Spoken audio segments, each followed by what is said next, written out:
A prisoner was running in panic under the heavy downpour of rain. Before he could get far, a knife suddenly plunged straight into his neck. The assailant carefully pulled out the blade, then turned around and quietly walked away.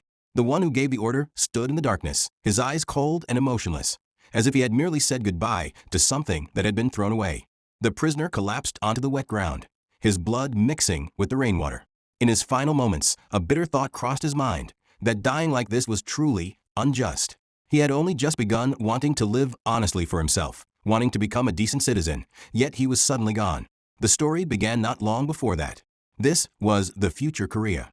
In that time, the Judge Johan, went jogging every morning before returning home. He personally brewed coffee and prepared breakfast while his wife, Yoo Se-hui, was still sleeping soundly. When Se-hui woke up, Johan was still eating quietly. Not a single word was exchanged between them, as if two strangers merely sharing the same table.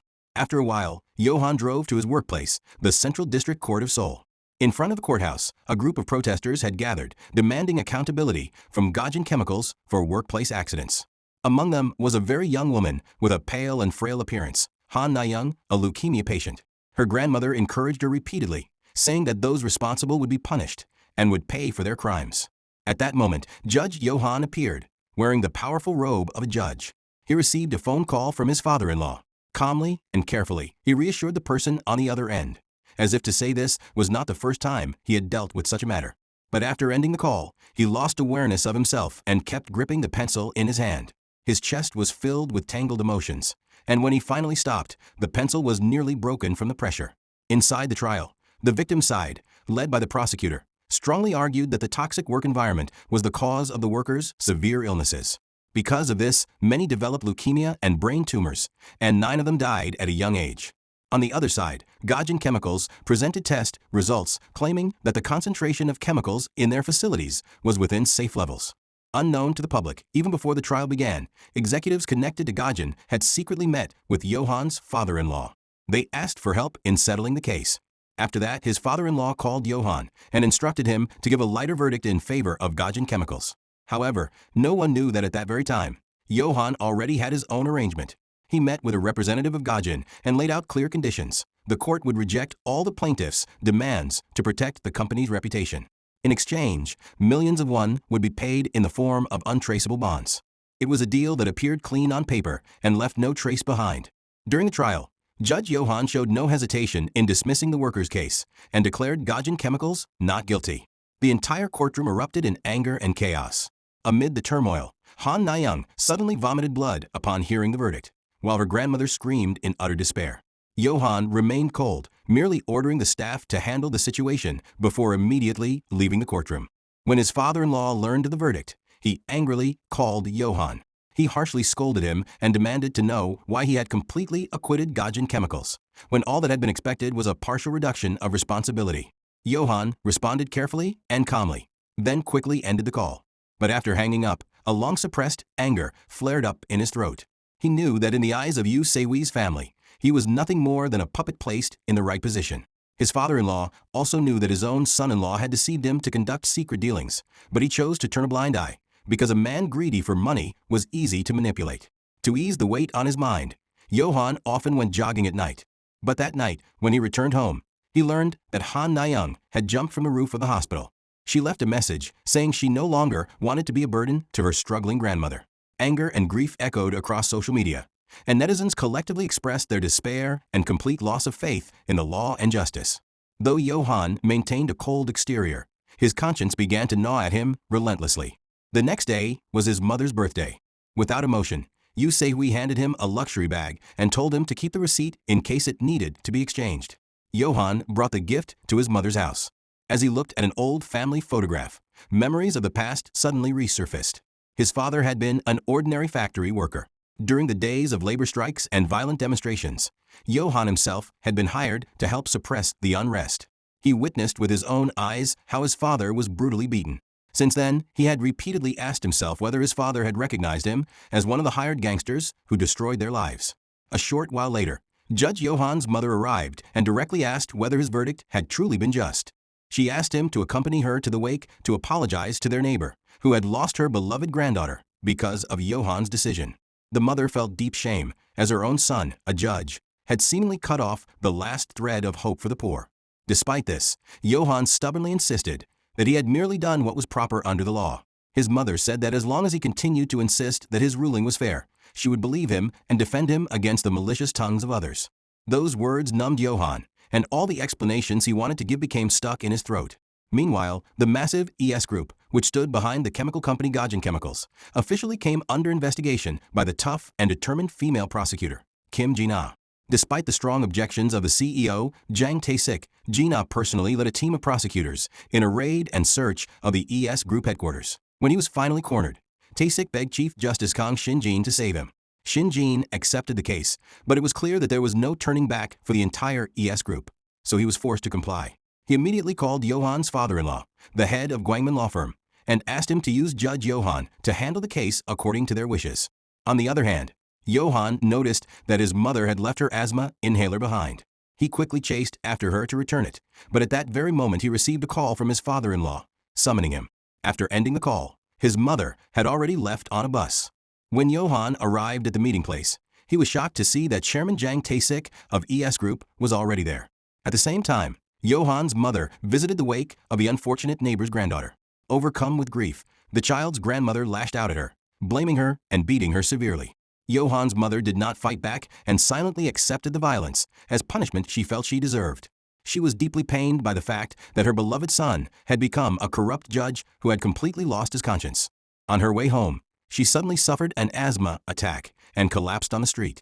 Johan noticed an incoming call from an unknown number, but he did not answer because he was busy arranging a drinking gathering for his father-in-law and Tae-sik. When the news finally reached him and he rushed to the hospital, his mother was already in a coma. Johan let out a sigh, thinking the situation was not yet that serious. But at that very moment, his mother's heart stopped. Despite all the doctor's efforts, she could not be saved. In that instant, Johan was completely devastated, and that was when the greatest turning point of his life began. The next day, Chief Justice Kang Shinjin ordered Johan to be transferred to the criminal division and assigned to hear the ES Group case in a way favorable to them. Meanwhile, prosecutor Kim Jin-ah persistently tried to obtain a statement from the CEO of ES Construction, threatening him with life imprisonment if he took responsibility for everything. However, the man remained firm and revealed nothing. Jin-ah's staff reported that Johan had already been transferred to the criminal court, and they had long heard about the kind of judge he was. It was clear to them that this was a plan prepared by ES Group to slip through the case. Through continued investigation, Jin-ah and her team learned that Johan had graduated from an ordinary university. It was only after he became the son-in-law of Hinal law firm that his career as a judge began to rise.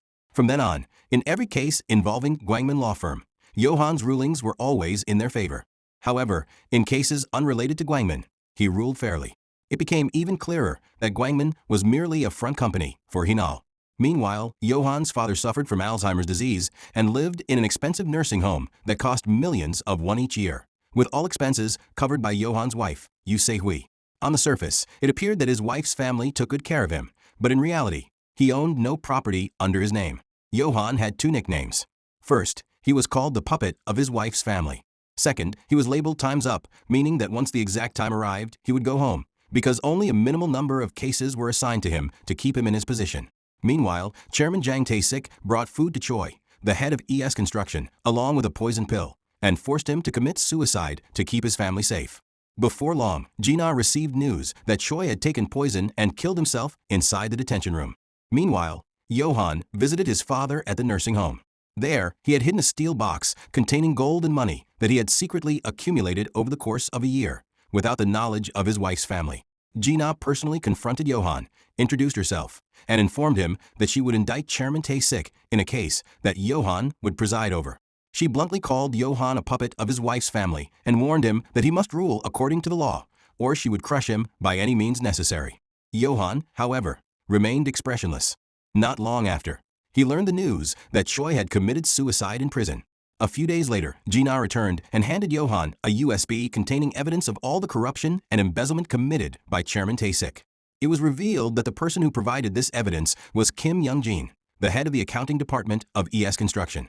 Jin-ah did not deny that she held a personal grudge against ES Group and that she had immediately indicted Tae-sik upon becoming a prosecutor. By order of his superiors, Judge Kim Yun-hyuk entered Johan's office to ask how he intended to rule on the ES Group case. However, Johann kept his mouth shut and coldly dismissed his fellow judge. After that, Johann submitted his letter of resignation to the Chief Justice. The Chief Justice immediately informed Johann's father-in-law, who was greatly shocked by the news. After work, Judge Kim invited Johann to dinner with his father. He offered Johann a position as Chief Commissioner at the Supreme Court, but Johann stated that he had already submitted his resignation. Even when offered a higher position, Johann showed no interest. Judge Kim quickly reported this to the Chief Justice, who in turn immediately informed Johann's father-in-law. Johann was promptly summoned by his father-in-law. Upon arrival, he was forced to bow and greet his brother-in-law. He was ordered to finish the ES Group case first and then join the law firm. A prepared verdict was handed to him, and he was instructed to follow it in court. But Johann had endured enough years as a puppet. He openly declared his decision to stand on his own and to divorce Yu Se-hui. He was warned that the ES Group case had to be concluded first, and his brother-in-law continued to insult him, causing Johann's blood to boil. In the end, Johann declared the complete termination of his ties with Hinal law firm. That night, Johann directly told Yu Se-hui of his intention to divorce her, but she refused and insisted that they could only separate when she decided so. Overwhelmed with frustration, Johann went drinking and was beaten by 3 hooligans who took advantage of him. As he wandered the streets, he recalled all his sins, the victims of his unjust rulings, and his mother's final question asking why he had become this way. He could not stop the tears of regret from falling. The final day of the trial arrived. According to the plan, Tae-sik's side blamed everything on the deceased Choi and declared the CEO innocent. However, prosecutor Kim Jin-ah insisted that Tae-sik was the mastermind behind all the corruption and demanded a sentence of 5 years in prison and a massive fine. Tae-sik smiled confidently, believing that Johann would acquit him. But this time, Johann fought with all his resolve. He sentenced Tae-sik to 5 years in prison and imposed an even heavier fine. Tae-sik erupted in rage in the courtroom, while the Chief Justice left in anger. Jin-ah could hardly believe what had happened. But for Johann, this was the most intense battle he had ever faced. Soon after, he was framed and accused of murder and extortion. Despite his protests of innocence, his wife appeared as a witness against him. Before he was taken to prison, Judge Kim handed him a poison pill. Without hesitation, Johann swallowed half of it, part of a plan he had prepared. After surviving, he escaped and searched for his father in the streets. But before he could find him, he was stabbed in the neck. The one who gave the order was none other than the Chief Justice. Johann collapsed onto the wet ground, his blood mixing with the rain. In his final moments, he saw his mother and the young girl, Han Na-young. He no longer had the judge's robe, no longer had any power. Before his own conscience, he confessed all his sins, as a son, as a judge, and as a human being. Immediately after this, an unbelievable event occurred. Judge Johann suddenly realized that he was standing in the first trial of his career. He could not be sure whether his mind was simply replaying his life before his death, but everything before his eyes was vividly clear. The defendant in that case was Kim Sang-jin, who claimed that due to extreme hunger, he had climbed over a fence to steal food. Something suddenly came back to Johann. He jumped up from the judge's seat and rushed toward the defendant. In a surge of emotion, he declared that the accused deserved the death penalty and displayed overwhelming rage, causing the entire courtroom to gasp in shock. Chaos and shouting erupted, and everyone believed the judge had lost his sanity. Overcome with embarrassment, Johann quietly left the courtroom. As he walked away, he thought that he might soon ascend to heaven or descend into hell. Believing that he had punished an evil man, he felt a strange sense of relief. However, he did not disappear as he expected. Instead, it seemed that there were still personal matters he had to deal with. After those were settled, he was even more surprised to realize that hell apparently had a restroom as well. When he looked into the mirror, he saw his own face, the version of himself from 10 years earlier. Even the date displayed on his phone matched that period. As he stared at his younger reflection, an elderly man suddenly slapped him on the head. It was none other than Im Jong-sik, the chief judge in the year 2025. Im Jong-sik assumed that Johann was simply extremely nervous because it was his first time presiding over a case alone, which explained his strange behavior. He sternly reprimanded him for attempting to impose an excessive punishment in a case involving petty theft. Upon leaving the courthouse, Johann encountered Judge Kim Yun-hyuk, his former classmate who, in the future, would drive Johann's father out of the nursing home and force Johann to drink poison. Johann's vision darkened, and he nearly punched the man. However, he quickly remembered that this was still the past, so instead he embraced Judge Kim and thanked him. At that moment, Johann fully believed that he had truly returned to the past. This was a time when Johann was still an ordinary judge at the district court and had not yet become involved in corruption. The first thing he did was call his mother. When he heard her voice on the other end of the line, he could not hold back his emotions and addressed her as his mother, advising her to always carry her asthma inhaler. His mother assumed it was a prank call, since her son was usually cold and had never spoken so tenderly. In his previous life, Johan had only called his mother by her name, and at this point in time, she did not yet suffer from asthma. Johan checked online and learned that Jang Tae-sik was currently the chairman of ES Shopping, while the chairman of ES Group was his father. At that time, ES Shopping was under investigation for tax evasion and managing secret funds, yet it always managed to escape punishment. Johan also realized that Kang Shinjin had not yet become Chief Justice. It was then that he fully understood he had been given a chance to start over and correct the mistakes he had made as a compliant pawn in the past. Because he was still new at work and did not yet own a car, he called his close friend Jong Ho to borrow an old vehicle. It was then that he learned Jong Ho was actually a real gangster. In his previous life, Johan had cut ties with him once he became a servant of Hina law firm. After that, Johan searched for Kim Sang-jin's house. His investigation revealed that even before Kim Sang-jin was arrested for petty theft, he had already killed 3 people. In his previous life, Johan had been deceived by the defendant's pitiful appearance and had only given him a suspended sentence. Because of that mistake, Kim Sang-jin was released and went on to murder yet another victim. This case became the root of Johan's endless guilt and the reason for his recurring nightmares. By coincidence, the assistant prosecutor handling the case, Park Cheol-woo, also appeared, as he suspected that certain details of the incident had been deliberately concealed. He did not know why Johan wanted to search Kim Sang-jin's house, but out of curiosity and trust in the judge, he decided to go along. As the two of them entered the house, Judge Johan suddenly remembered the case file from his previous life. According to it, the body of the serial killer's 3rd victim had been found inside a refrigerator. He immediately ran toward the fridge, bracing himself to witness the most horrifying sight. However, when he opened it, the inside was empty. While confused, he tripped over several bottles of cleaning solution scattered on the floor. Because of this, he quickly took photos of the bottles to examine them later. While they were having dinner, since Johan already knew what would happen in the future, he made a bet with Park Cheol-woo about a baseball game between the Eagles and their opponent. With complete confidence, he said that the Eagles would make a comeback and win in the final quarter, causing Park Cheol-woo to gape in astonishment. That night, Johan stayed awake all night to re-examine the entire case. The next morning, before the sentencing of Kim Sang-jin, Johan was summoned by the Chief Justice at the time, Im Jong-sik, who reminded him of his duties. Johan had no choice but to comply and promise that he would rule according to the rules. During the trial itself, he sentenced Kim Sang-jin to 1 year in prison. However, the execution of the sentence was suspended for 2 years. After the verdict, Johan noticed a young woman with a familiar face inside the courtroom, but he could not immediately remember who she was. A moment later, when he saw her trembling as she stood in front of Kim Sang-jin, he suddenly recalled that she was Kang Ju-young, the woman who, in his previous life, had hidden the body of Kim Sang-jin's 3rd victim in a refrigerator used for storing kimchi. When Johan tried to chase after her outside, Kang Ju-young had already left. Johan went to nearby convenience stores to ask about someone who had purchased a large number of cleaning solution bottles, but he still found no results. Meanwhile, Prosecutor Park Cheol-woo continued to monitor Kim Sang-jin and reported that he had not left his house. Johan immediately sent a message to warn him that Kim Sang-jin was a serial killer. Before long, a shop owner said that he had seen the young woman who bought many bottles of cleaning solution and identified her as Kang Ju-young.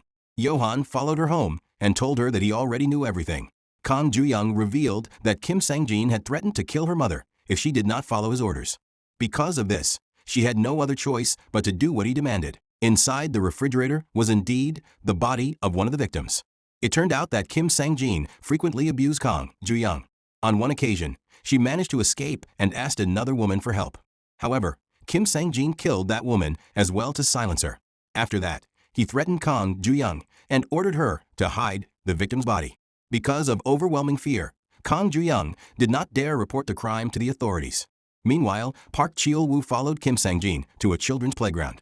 Johan ordered him to arrest Kim Sang-jin immediately.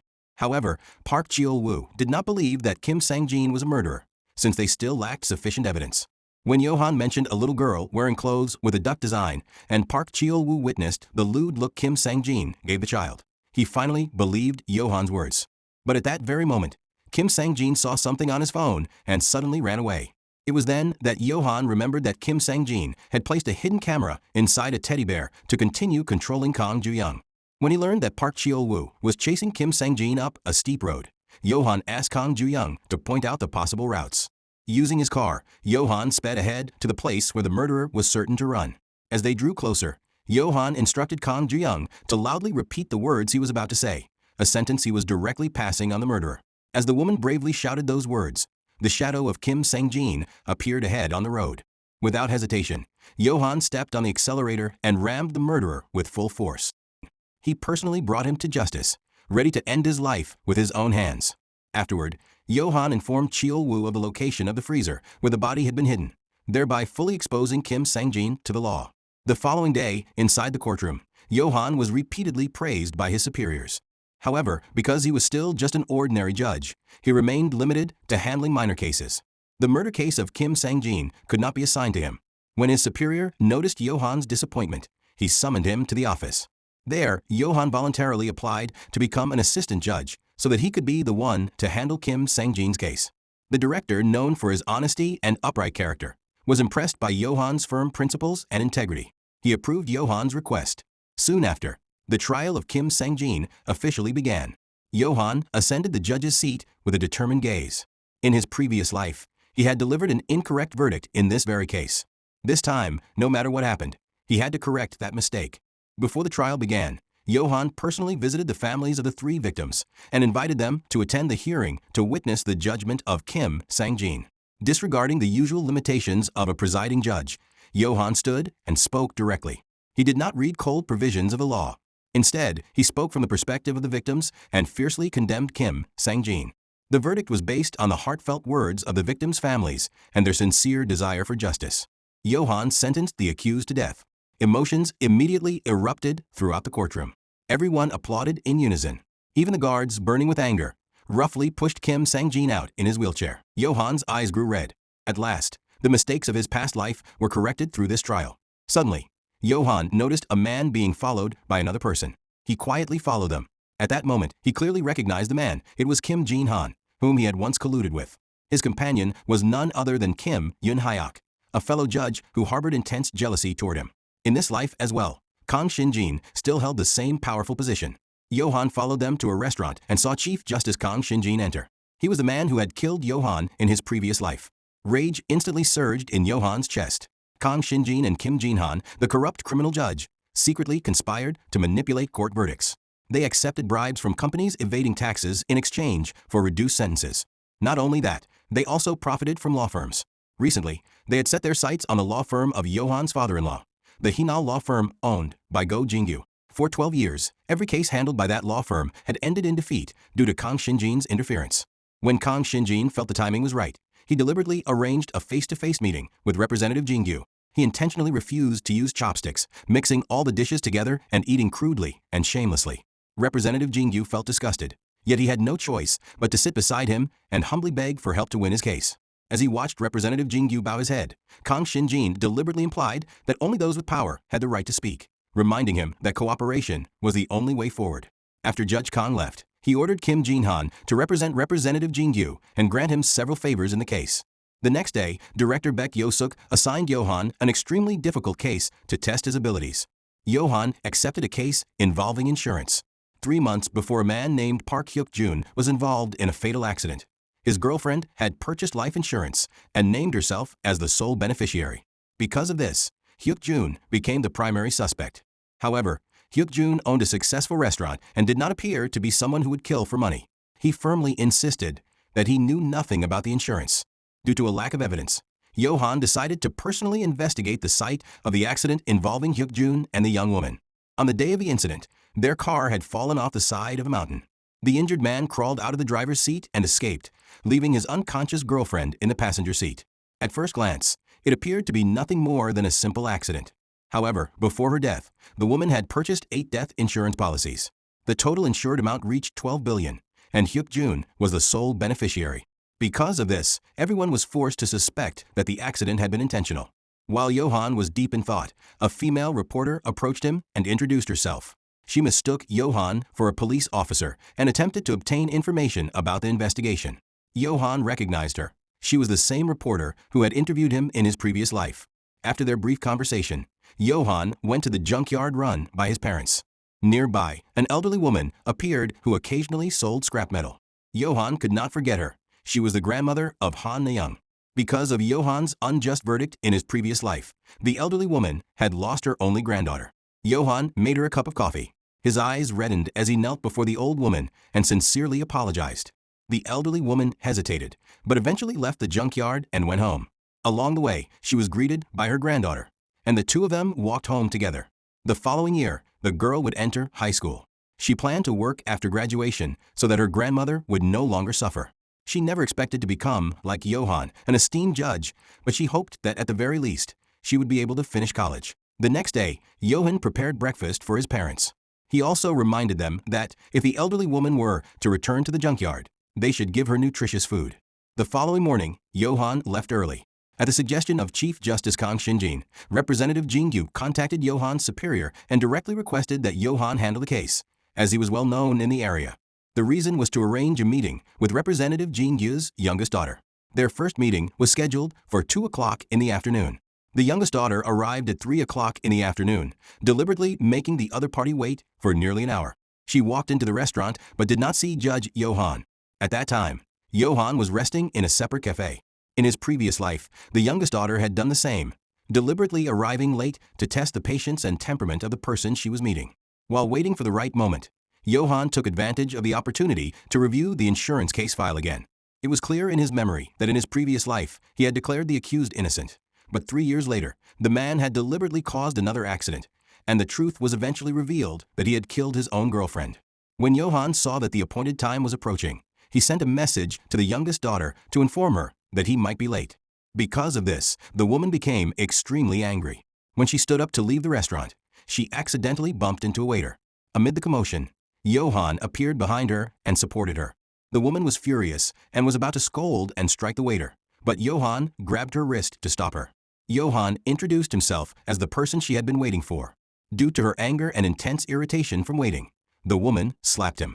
Johan reminded her that what she had done constituted a physical assault that could lead to a lawsuit, and that if the issue escalated, she would undoubtedly be the one to suffer the consequences. Because of those few words, the woman's attitude immediately changed. She was forced to apologize to the waiter, but from that moment on, tension and hostility formed between them.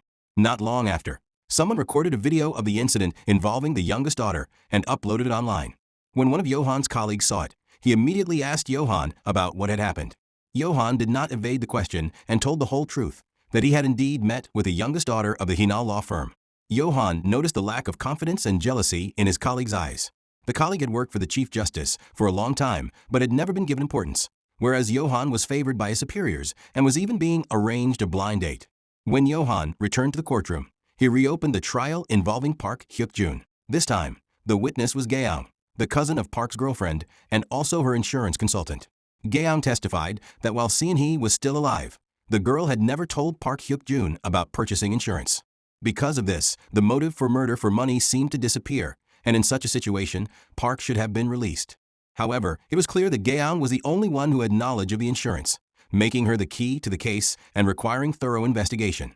Johan requested to examine Gaeang's phone, but she refused.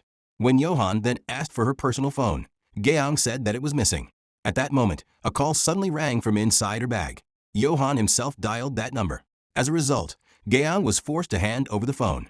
Johan opened the camera gallery and showed the court the photos, intimate pictures of Park Hyuk-jun and Gaeang. It could no longer be denied. In the end, Gaeang recounted the whole truth. She had once been Park Hyuk-jun's girlfriend and had introduced him to her cousin, Seon-hee. The three of them went out, drank together, and when Gaeang became drunk, only Park and Seon-hee continued on together. Later, Seon-hee told Park that she was pregnant and showed him a pregnancy test with 2 lines. Under pressure, Park was forced to break up with Gaeang.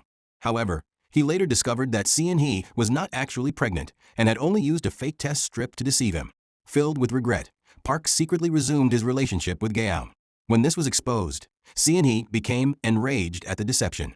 After purchasing insurance, Park deliberately drove onto a remote road, removed Seon-hee's seatbelt, and drove the car off a cliff, causing her death. After the case was resolved, Johan realized that the female reporter he had met at the accident scene had provided significant help. As someone who came from the future, Johan knew that Gaeang's private phone was the key to solving the case. When the reporter admitted that she knew Gaeang, Johan immediately asked whether she knew the private number, which made it possible to place the call inside the courtroom. The head of the department, Chief Justice Kang Shinjin, also attended the trial after hearing about Johan's growing reputation. He noticed that Johan seemed to have known about the phone and even the outcome of the trial from the very beginning. Because of Johan's competence, Director Baek Isuk, the highest-ranking judge in their local court, valued him even more and planned to transfer him to the Supreme Court in Seoul. However, Johan clearly remembered that in his previous life, the judiciary was about to undergo reforms, and Baek would also be affected. He did not want an upright person to be harmed, so he refused the transfer and also decided to prevent Baek from becoming Chief Justice, as Kang Shin-jin regarded him as an obstacle. Johan decided to work together with Director Baek to fight against Kang Shin-jin. After the insurance scam case, the reporter once again asked Johan for help. Her father, a guard at the Palace of Plain Cast Iron, had been accused of theft. Upon hearing the name of the place, Johan recalled a case from his previous life, a burglary at the home of Director Lee of the Korean hospital, in which a secret accounting book had disappeared from an iron safe. After that incident, Director Lee had immediately contacted Chief Justice Kang Shin-jin. The head of the department, Chief Justice Kang Shin-jin, immediately panicked, because the missing notebook contained dark secrets of powerful people. After hanging up the phone, he immediately called the assassin working for him and ordered him to find the missing notebook at Director Lee's house. Meanwhile, Judge Johan arrived at the front of the palace. He noticed a suspicious man walking around and felt that he had seen him before.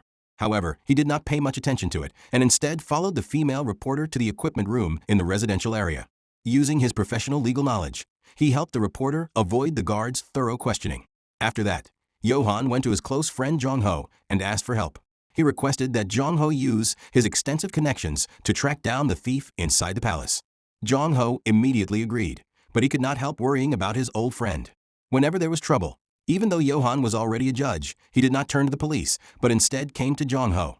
Because of this, Jong-ho realized that the stolen item was extremely dangerous. Jong-ho's concerns stirred Johan's memories. His father was an honest and kind man who was often deceived by others, causing their family to suffer and frequently lack food. When Johan was young, he did not dare ask for even a toy because he understood their family's situation. Johan's father often emphasized the importance of studying, hoping that one day his son would become a judge. As Johan grew up, he and Jong-ho worked part-time jobs to earn money. During one incident, the guards were ordered to suppress protesters, and Johan's father was among them. From a distance, Johan witnessed his father fall. He was about to run toward him, but the police arrived at the scene, and Jong-ho was forced to pull him away. Not long after, the security company filed charges against Johan's father, accusing him of punching a guard and causing a bone fracture. In the end, Johan's father was sentenced to 1 year and 6 months in prison. Johan stood in the courtroom, helpless, as his own father was sentenced. He knew that he was the only witness who could prove his father's innocence, but he did not dare speak up. If he did, he would have to admit that he had abandoned his father and fled alone. Because of this, Johan's heart was filled with deep regret, and it was then that he firmly resolved to fulfill his father's wish of becoming a judge. Later, Johan realized that the mastermind behind his father's suffering was none other than Jang Tae-sik of ES Group. Without realizing it, he found himself standing in front of Tae-sik's company.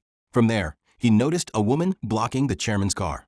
As he approached, he recognized her as Prosecutor Kim Ji-na. Ji-na had orders to arrest Jang Tae-sik for tax evasion committed by his company. Despite the chairman's arrogance, he was forced to go with her. That night, Ji-na's superior reported the entire arrest of Tae-sik to Chief Justice Kang Shin-jin. Afterward, the department head contacted Jang Yong-hyun, Jang Tae-sik's father. He explained that the police had already obtained the records for an internal investigation, so the arrest had been rushed to prevent further action. As long as Jang Tae-sik was detained for 48 hours, everything would be fine. Not long after, Ji-na was summoned by the leadership and forced to stop the investigation and allow the chairman to rest peacefully. She had no choice but to comply. The next day, the leadership brought in a new set of books. Ji-na discovered that the data exactly matched the police investigation and was sufficient to prove that Tae-sik's company was supposedly clean. She was ordered to release the chairman, which greatly angered Ji-na. Meanwhile, Johan's father saw the news about the investigation into Tae-sik and immediately recognized him as the person who had imprisoned him in the past. When Johan saw the sadness on his father's face, he decided to seek out Ji-na to cooperate and bring down Tae-sik before they officially worked together. Johan planned to find the missing accounting book. A few days earlier, Jong-ho had discovered its whereabouts. A man who had just been released from prison had led his accomplices in the burglary at Director Lee's house. Upon hearing this, Johan and Jong-ho immediately went to the man's home. The man showed them a large bag of money, but there was no notebook inside. After intense arguments, threats, and persuasion, the man remembered that he had thrown the notebook into the trash. He took the two of them to the place where he had discarded the notebook.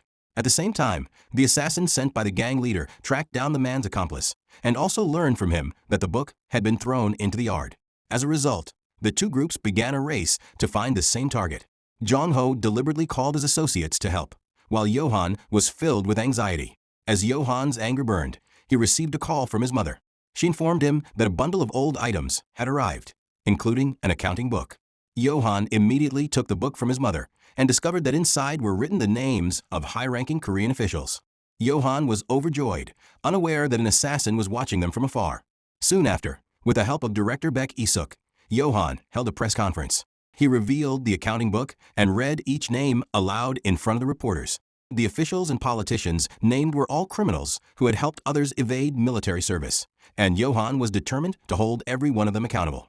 Meanwhile, Chief Justice Kang Shinjin sat in front of the television, watching the press conference. As the names were read one by one, his face grew increasingly dark.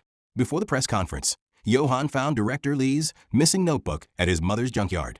That notebook contained fake medical diagnoses personally made by Director Lee, recording a list of those who had helped high-ranking officials evade compulsory military service. After obtaining these diagnoses, Johan immediately met with a female journalist at a coffee shop. He did not expect that just after hanging up a call, an assassin sent by the department head would follow him and suddenly grapple with him. Johan clearly saw his opponent's face and immediately recognized him as the very person who had killed him in his previous life. Johan broke free, took the notebook, and drove away. At that moment, he realized that the person behind the notebook was Chief Kang. Johan quickly met with a female journalist and gave her the notebook to photograph. In case the list could not be fully released in the future due to certain obstacles, he hoped that the journalist would expose the truth on his behalf. He had just finished giving his instructions when he received a call requesting a meeting from a criminal judge.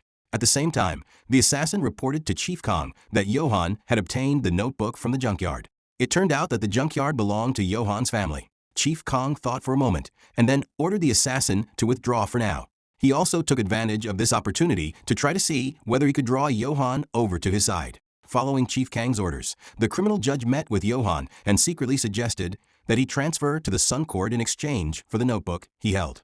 Johan remembered his previous life, in which he had become a slave to power and had ultimately died in a tragic way.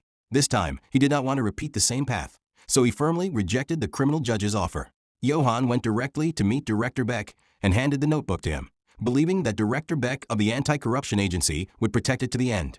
The criminal judge reported to Chief Kang that Johan had refused to hand over the notebook.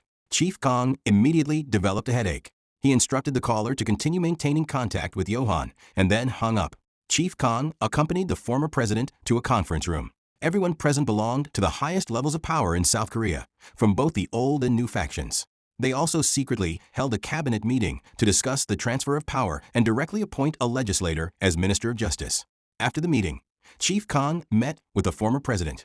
At that time, the former president still wielded enormous influence in South Korea. He gave Chief Kang the weaknesses of those who had attended the meeting and instructed him to learn how to exploit them. The next day, Director Beck led Johan to a press conference.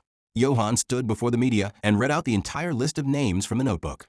The criminal judge was furious and immediately confronted Johan to question him. Johan had already prepared a story. He lied, saying that he had seen a former law school classmate on the list, someone who had always mocked Johan's family for running a junkyard. So he took this opportunity to take revenge on that person while simultaneously exposing the entire list. His narration was extremely smooth, so the criminal judge believed him and reported it back to Chief Kang. Only then did Chief Kang realize that, through Johan's words, the responsibility for exposing the list had been shifted to Director Beck. Because of the disclosure, Chief Kang concluded that Johan was neither Director Beck's ally nor someone who could be easily drawn to his side, but he still needed to be warned to remain obedient. After saying this, Chief Kang turned around and stood upright before the former president. The former president scolded him harshly, repeatedly pointing at him with a pen and blaming him for withholding information, since only half of the list had been given to him. Chief Kang quietly accepted all the blame and repeatedly apologized. Seeing that Chief Kang was still useful, the former president only sternly warned him and ordered him to prepare for the hearing on the appointment of the Minister of Justice. A legislator openly showed contempt for Chief Kang, mocking him for growing up in luxury and vice, being naturally good at flattering others, and becoming the former president's favorite in a short time. Chief Kong endured all kinds of humiliation from the former president and the legislators. At that moment, he craved power intensely. After the records were exposed in order to erase the traces, Chief Kong ordered the assassin to kill Director Lee in the hospital. The assassin took Director Lee to the rooftop, fabricated a suicide note taking responsibility for everything, and then pushed him down from above. When Johan saw that Chief Kong had completely cut off all paths of survival, he felt regret. However, he was still fortunate that Director Beck had exposed the records on his behalf. At the same time, the ambitions of the senior judge allied with Director Beck also collapsed. Johan's superior sighed because he had thought he would rise to the Sun Court together with the director, to the point that his wife had even put up a for sale sign on their house, but now he did not know how to explain it to her. After thinking for a long time, the superior went out to call his wife, but was suddenly hit by a motorcycle. Johan immediately rushed over to help, but the motorcycle charged toward them again. Johan clearly saw that the rider was the same assassin, and he guessed that this was a warning from Chief Kong because of his disclosure of the records. Afterward, Johan took his superior to the hospital. The official said that the motorcyclist seemed familiar, like someone he had once sentenced. Johan quietly recorded this information in his mind. At this moment, Chief Kong called to arrange a meeting with Johan. Johan thought that Chief Kong had probably noticed the ability he had deliberately displayed, so he personally approached him to try to draw him to his side. Chief Kong pretended to praise Johan for his excellent exposure of the records and said that he had not revealed them earlier only because he was waiting for the right opportunity. Johan said nothing and quietly observed every word Chief Kong spoke. He suddenly recalled his previous life, when he once heard in a radio interview that Chief Kong was an orphan who had grown up in extreme poverty. So Johan deliberately talked about his own experiences, how he had once been mocked by friends because of his family's poverty, in order to bring himself closer to Chief Kong. As expected, Chief Kong was greatly pleased. Not only that, Johan also deliberately belittled Director Beck, saying that he cared too much about his reputation. After exposing the records, it seemed that Director Beck had cut off his own path to becoming Chief Justice, while Johan only needed to take advantage of Director Beck to rise quickly. After saying this, he openly showed his loyalty to Chief Kong and said that Chief Kong was the only person capable of guiding him. Chief Kong was extremely satisfied with Johan's attitude. Chief Kong mentioned that in 2 weeks, a legislator's hearing for the position of Minister of Justice would be held, and he hoped that before then, Johan could bring the legislator down. Johan did not ask any further questions and immediately agreed without hesitation. Chief Kong was even more pleased with Johan's adaptability. While Johan followed his plan to gain Chief Kang's trust and wait for the right opportunity to take revenge, Prosecutor Gina's path of revenge became extremely difficult. The new records sent by her superior exactly matched the police's internal investigation documents. As a result, Chairman Jang Tae-sik was acquitted. Gina had no choice but to sit by her father's bedside, telling him to wait a little longer because she was sure she would eventually catch Chairman Jang Tae-sik. The next day, in order to carry out Chief Kang's orders, Johan contacted Jong-ho and asked him to investigate the legislator's background. When Jong-ho saw the news on television that the legislator was about to become Minister of Justice, the corner of his mouth twitched slightly, but he still had no choice but to agree. While Johan used various methods to strip the legislator of his position, the scandal related to evading military service continued to worsen. Many high-ranking officials in South Korea were quickly arrested. The newly appointed Chief Justice was an upright and clean official who shared Director Beck's principles, so he paid close attention to this matter. Before long, Director Beck received a transfer order and was assigned to work at the Seoul court. He shared this news with Johan and their superior and announced that the two of them would go with him. Johan remembered that in his previous life, the legislator's daughter had once been involved in a drug case. He could use this as a loophole to fight against the legislator. While Johan was thinking about how to take advantage of this, he did not realize that he had already arrived in Seoul, a place familiar to him. He decided to start his revenge with his father-in-law, Representative Yu. In his previous life, he had been merely an errand runner in Representative Yu's office and had eventually died unjustly. In this life, he wanted to determine his own fate. This time, Johan met Representative Yu as a legal consultant for a law firm. He said that he wanted to recruit Prosecutor General Lee as a consultant for the firm. In exchange, he asked Representative Yu to assign a lawyer dedicated to Sehee. Everyone knew that Sehee at the law firm was like a useless decoration and did not even have her own legal assistant. That was why Johan made this request. Sehee immediately pulled Johan aside, remaining arrogant and talkative like a spoiled girl, but deep down, she was gradually moved by what Johan had done. When Johan saw the lively and vibrant Sehee, so different from the cold and distant wife he had in his previous life, Various emotions flooded his heart.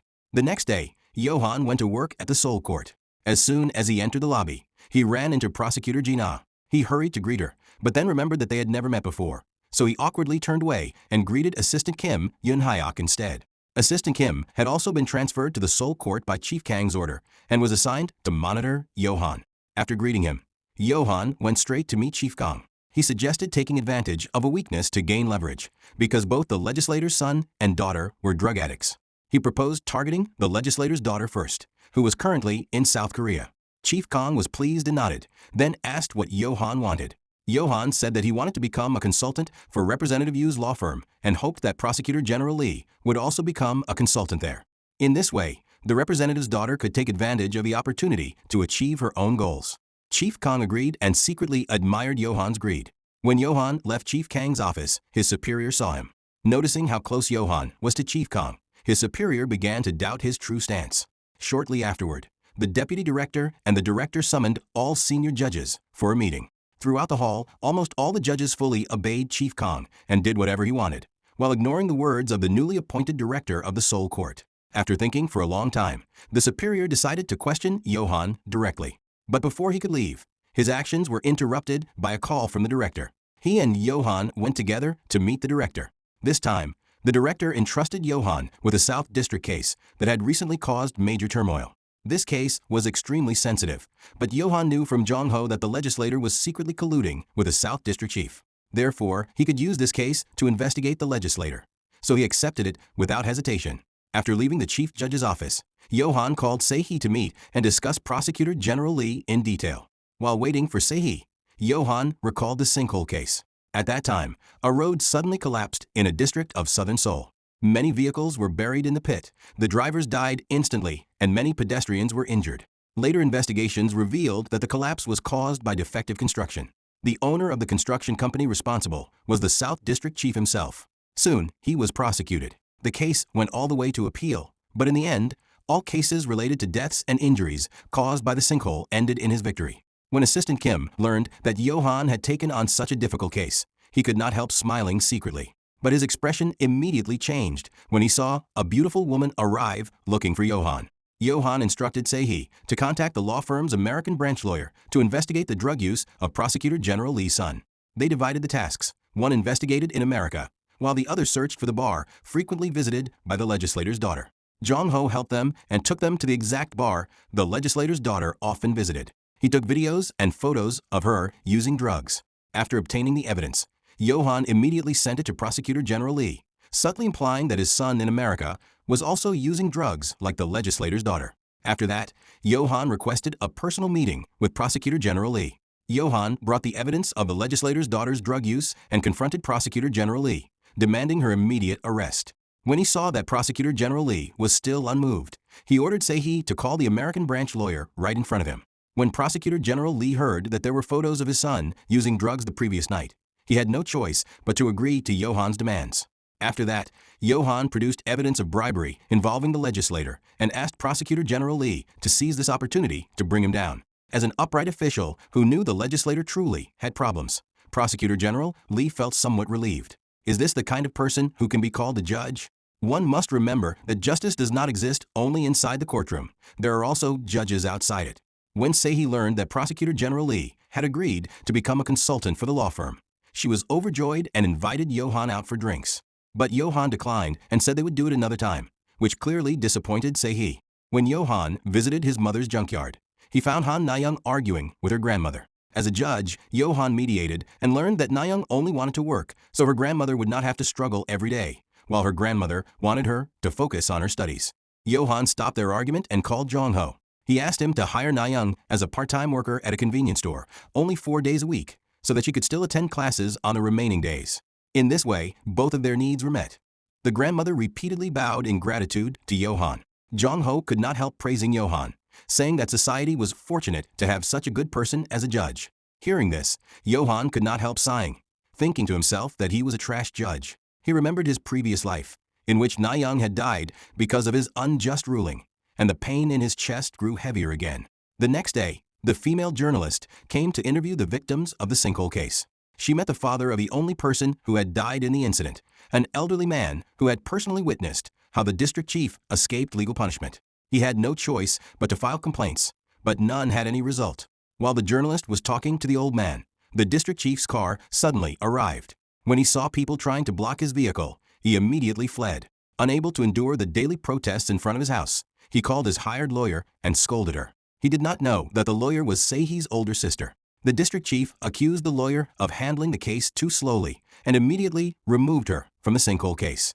After that, he ordered his subordinates to force the victims and their families to sell their rights at low prices, damaging their reputations.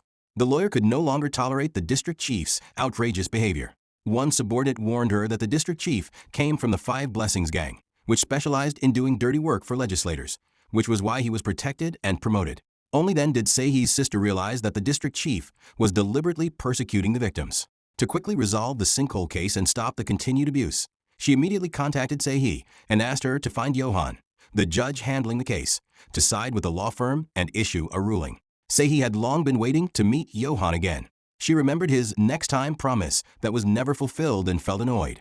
Now that she had a reason to look for him, she wasted no words and immediately dragged him out to eat with her. They did not expect the female journalist to suddenly appear and see Johan talking about the Sinkhole victims. Unable to control her jealousy, Seihi immediately approached, held Johan's hand, and openly challenged the journalist, saying that their law firm was defending the district chief. Seeing how close the two were and the side Johan seemed to be on, the journalist was deeply disappointed in him. At that moment, the victim's father called. Because of this, reporter Song hurriedly left. Meanwhile, Johan reminded Seihi not to interfere in the Sinkhole case and told her that it was enough for her to convey the situation to her older sister. He also explained that the district chief and the legislator would eventually be arrested. Seihi only told her sister that she had delivered the message, causing a misunderstanding that Johan would help the law firm. Johan chased after reporter Song and warned her that the district chief was not only a politician colluding with a shady construction company, but also a brutal man from the criminal underworld. Despite Johan's concern, reporter Song, already disappointed in him, coldly asked him not to interfere and then drove away. Johan remembered his previous life, when reporter Song had once visited the victim's home and was beaten there. Because of this, he immediately contacted Jongho for help. Meanwhile, the district chief's subordinates forced the victim's parents to settle privately, accompanying it with ruthless insults. They said their child was already dead and told them to treat the money as compensation to save themselves. In anger, the old man grabbed a knife to silence the subordinate, but the man was not afraid and arrogantly challenged him to stab him in the chest. In the next moment, the old woman struck him until his head was bleeding. The subordinate seized this weakness. He called the district chief and said everything was done, inviting him to come over before hanging up. Then he forced the old man to agree to the settlement and threatened to have his wife imprisoned if he refused. As the old man hesitated, Jongho arrived just in time and knocked the subordinate down. When reporter Song arrived, the subordinate and the couple were already gone, having been taken away by Jongho. Meanwhile, Johan drove his car to intercept the district chief before he could reach his subordinate. Wearing a mask, he forced the district chief's car to stop by the roadside. After a while, the district chief gradually regained consciousness and saw Johan approaching in a backhoe. Jongho suddenly rushed forward and kicked him, causing him to fall into a pit that had long been prepared. Then Johan let the old man decide the district chief's fate. The old man recalled the painful memory of his son's death, how he had personally witnessed him fall into a deep pit. His eyes turned red, and he demanded that the district chief pay with his life. In the end, Johan lifted a large rock and carried out the judgment against the district chief. In that verdict, the death penalty was declared for the district chief. At the critical moment, the old man changed his mind and asked for the beating to stop. For him, the district chief still had not apologized to his son. The public still did not know about the injustice his son had suffered, so the district chief should not die that easily. After being released, the district chief immediately ordered his subordinates to find, by any means, the person who had abducted him that night. After giving his orders, he received a call from a congressman. The congressman expressed deep disappointment that the old man's problem had not yet been resolved and instructed the district chief to use more violent methods to quickly end the matter. The next day, the district chief's subordinate went again to the old man's house to negotiate a settlement. Unexpectedly, he agreed right away. The previous night, Johan had advised the old man to temporarily settle with the district chief. He explained that he would gradually expose all of the district chief's crimes in court and ultimately bring him to justice. After obtaining the settlement agreement, the district chief was extremely pleased and immediately reported it to the congressman, unaware that danger was drawing near. At the same time, a criminal judge met with Chief Justice Kang Shinjin and shared the identity of Johan that he had discovered. When Johan was in the 12th grade, his father had a conflict with the security personnel of a construction company, which resulted in a sentence of 1.5 years in prison. Chief Justice Kang was greatly shocked because he remembered the trial of Johan's father back then. He was one of the 3 judges who had handed down the verdict in that case.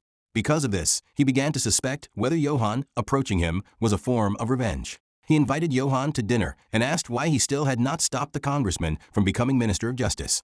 Johan explained that he had already resolved the matter with the prosecutor general and was only waiting for the day of the hearing to act. Chief Justice Kang took the opportunity to ask why Johan followed his orders without asking for anything in return and what his true purpose was in approaching him. He bluntly said that he knew about Johan's father's past. Johan paused for a moment before calmly saying that all of that was over. However, Chief Justice Kang's suspicion still did not go away. The situation worsened further when the superiors saw Johan meeting with Chief Justice Kang and immediately reported it to Director Beck. According to the report, Johan had recently often been seen close to the Chief Justice. Director Beck did not believe that Johan was Chief Justice Kang's ally. He thought Johan might only be being threatened, so he secretly reminded Johan that he could ask for help if necessary. Johan did not explain the whole truth and left, now determined to bring the congressman down. Johan called the prosecutor general and suggested assigning Prosecutor Kim Ji-na to the case against the congressman. Because Ji-na was not afraid of power, she was the best one to handle the case. That night, the prosecutor general summoned Ji-na's leadership and ordered them to give her all the evidence. Her superior handed Ji-na a large bag full of documents, along with fake praise that she was the only one he trusted. Ji-na could not understand her superior's sudden change in attitude. When she saw the evidence that the congressman's child was using drugs, she realized she had been given a dangerous weapon and was being used as a tool to bring down the congressman. While confused, she received a call from Park Cheol-woo inviting her to dinner. After work, she went straight to the restaurant. On the way, a stranger suddenly handed her an envelope. She had not opened it yet when she arrived at the restaurant, and she was shocked to see Cheol-woo with someone else, Johan. Johan used Cheol-woo's connection to meet Ji-na. At their very first meeting, he directly said that he knew Ji-na had received evidence and was preparing to arrest the candidate for Minister of Justice. Because of that sudden revelation, Ji-na felt she had only been used and angrily planned to leave. But Johan opened the envelope. Inside it was a gift from Jang Tae-sik. There was a letter written in English saying that he loved her, and the whole paper was stained with blood. Johan knew that Ji-na had been threatened by Jang Tae-sik for a long time. He suggested that Ji-na arrest the congressman's child for drug use, while he would help bring down the congressman himself. This was the only way to completely bring down Jang Tae-sik. Ji-na accepted the offer. After that, she faced Jang Tae-sik and deliberately ate in a rude and provocative way. She even poured the blood into a wine glass and drank it in one gulp. In anger, Tae-sik cursed Ji-na in his mind and called her crazy. Because he knew that almost all of Ji-na's earnings went to her father's medical treatment, he ordered his subordinate to use money to fix the problem. Meanwhile, Johan continued pushing the Sinkhole case, which would be brought to trial in only a few days. He called reporter Song and asked her to interview other victims of the incident, because it might help the case. Although reporter Song did not fully understand his purpose, she followed it and met the man who had lost his dog in the incident, as well as the owner of the small eatery near the scene. Before long, the trial for the Sinkhole case began. Johan noticed that the district chief held settlement agreements from 12 victims. Under the law, it should have resulted in a not guilty verdict. But as Johan was preparing to deliver judgment, the old man's lawyer suddenly stood up and submitted new video evidence. In the video, the district chief's subordinate could be seen violently threatening the man who had lost his dog to force him to sign the settlement agreement.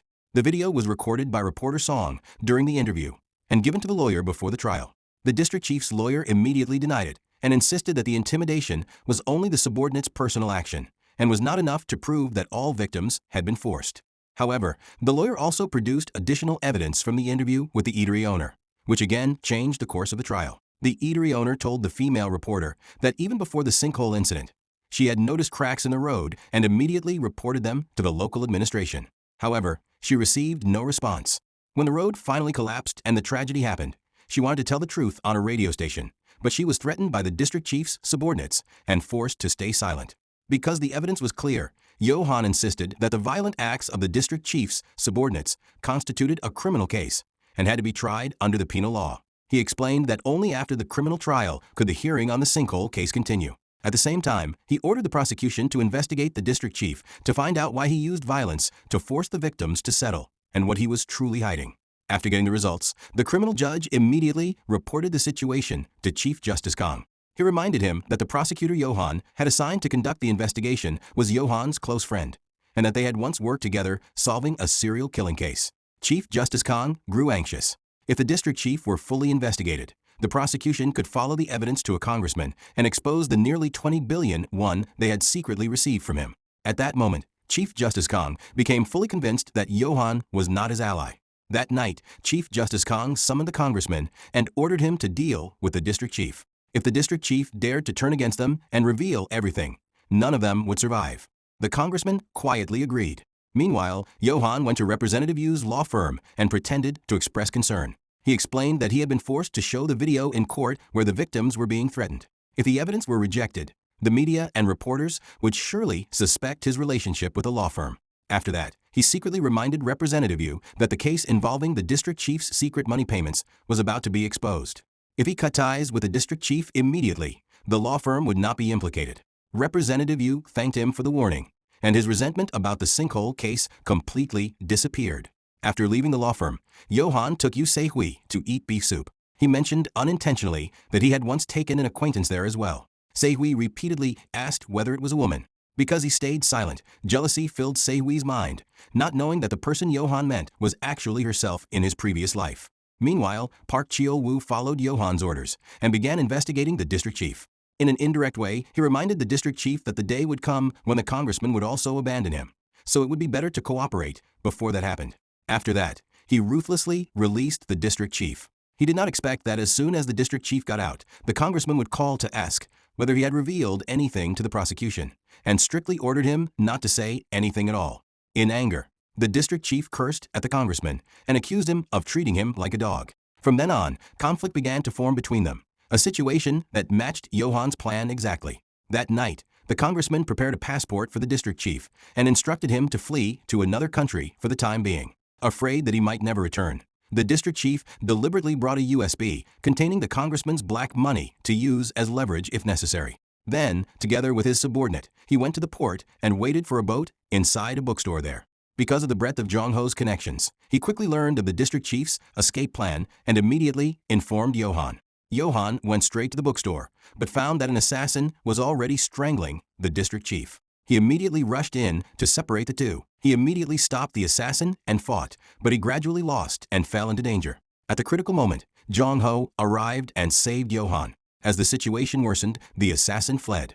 Johan left the unconscious district chief in front of the police station, and a USB containing evidence of the congressman's black money was found on his body. He gave it to Park Cheo-woo to begin the investigation. When the criminal judge learned that the assassination attempt had failed, he immediately reported it to Chief Justice Kang and mentioned that the person who saved the district chief seemed familiar to him. He began to suspect that Johan was connected to all of this, because since Johan appeared, mistakes had been happening one after another, including the exposure of the fake military exemption case. Chief Justice Kang's face darkened further when he remembered that the prosecutor handling the district chief investigation was Johan's close friend.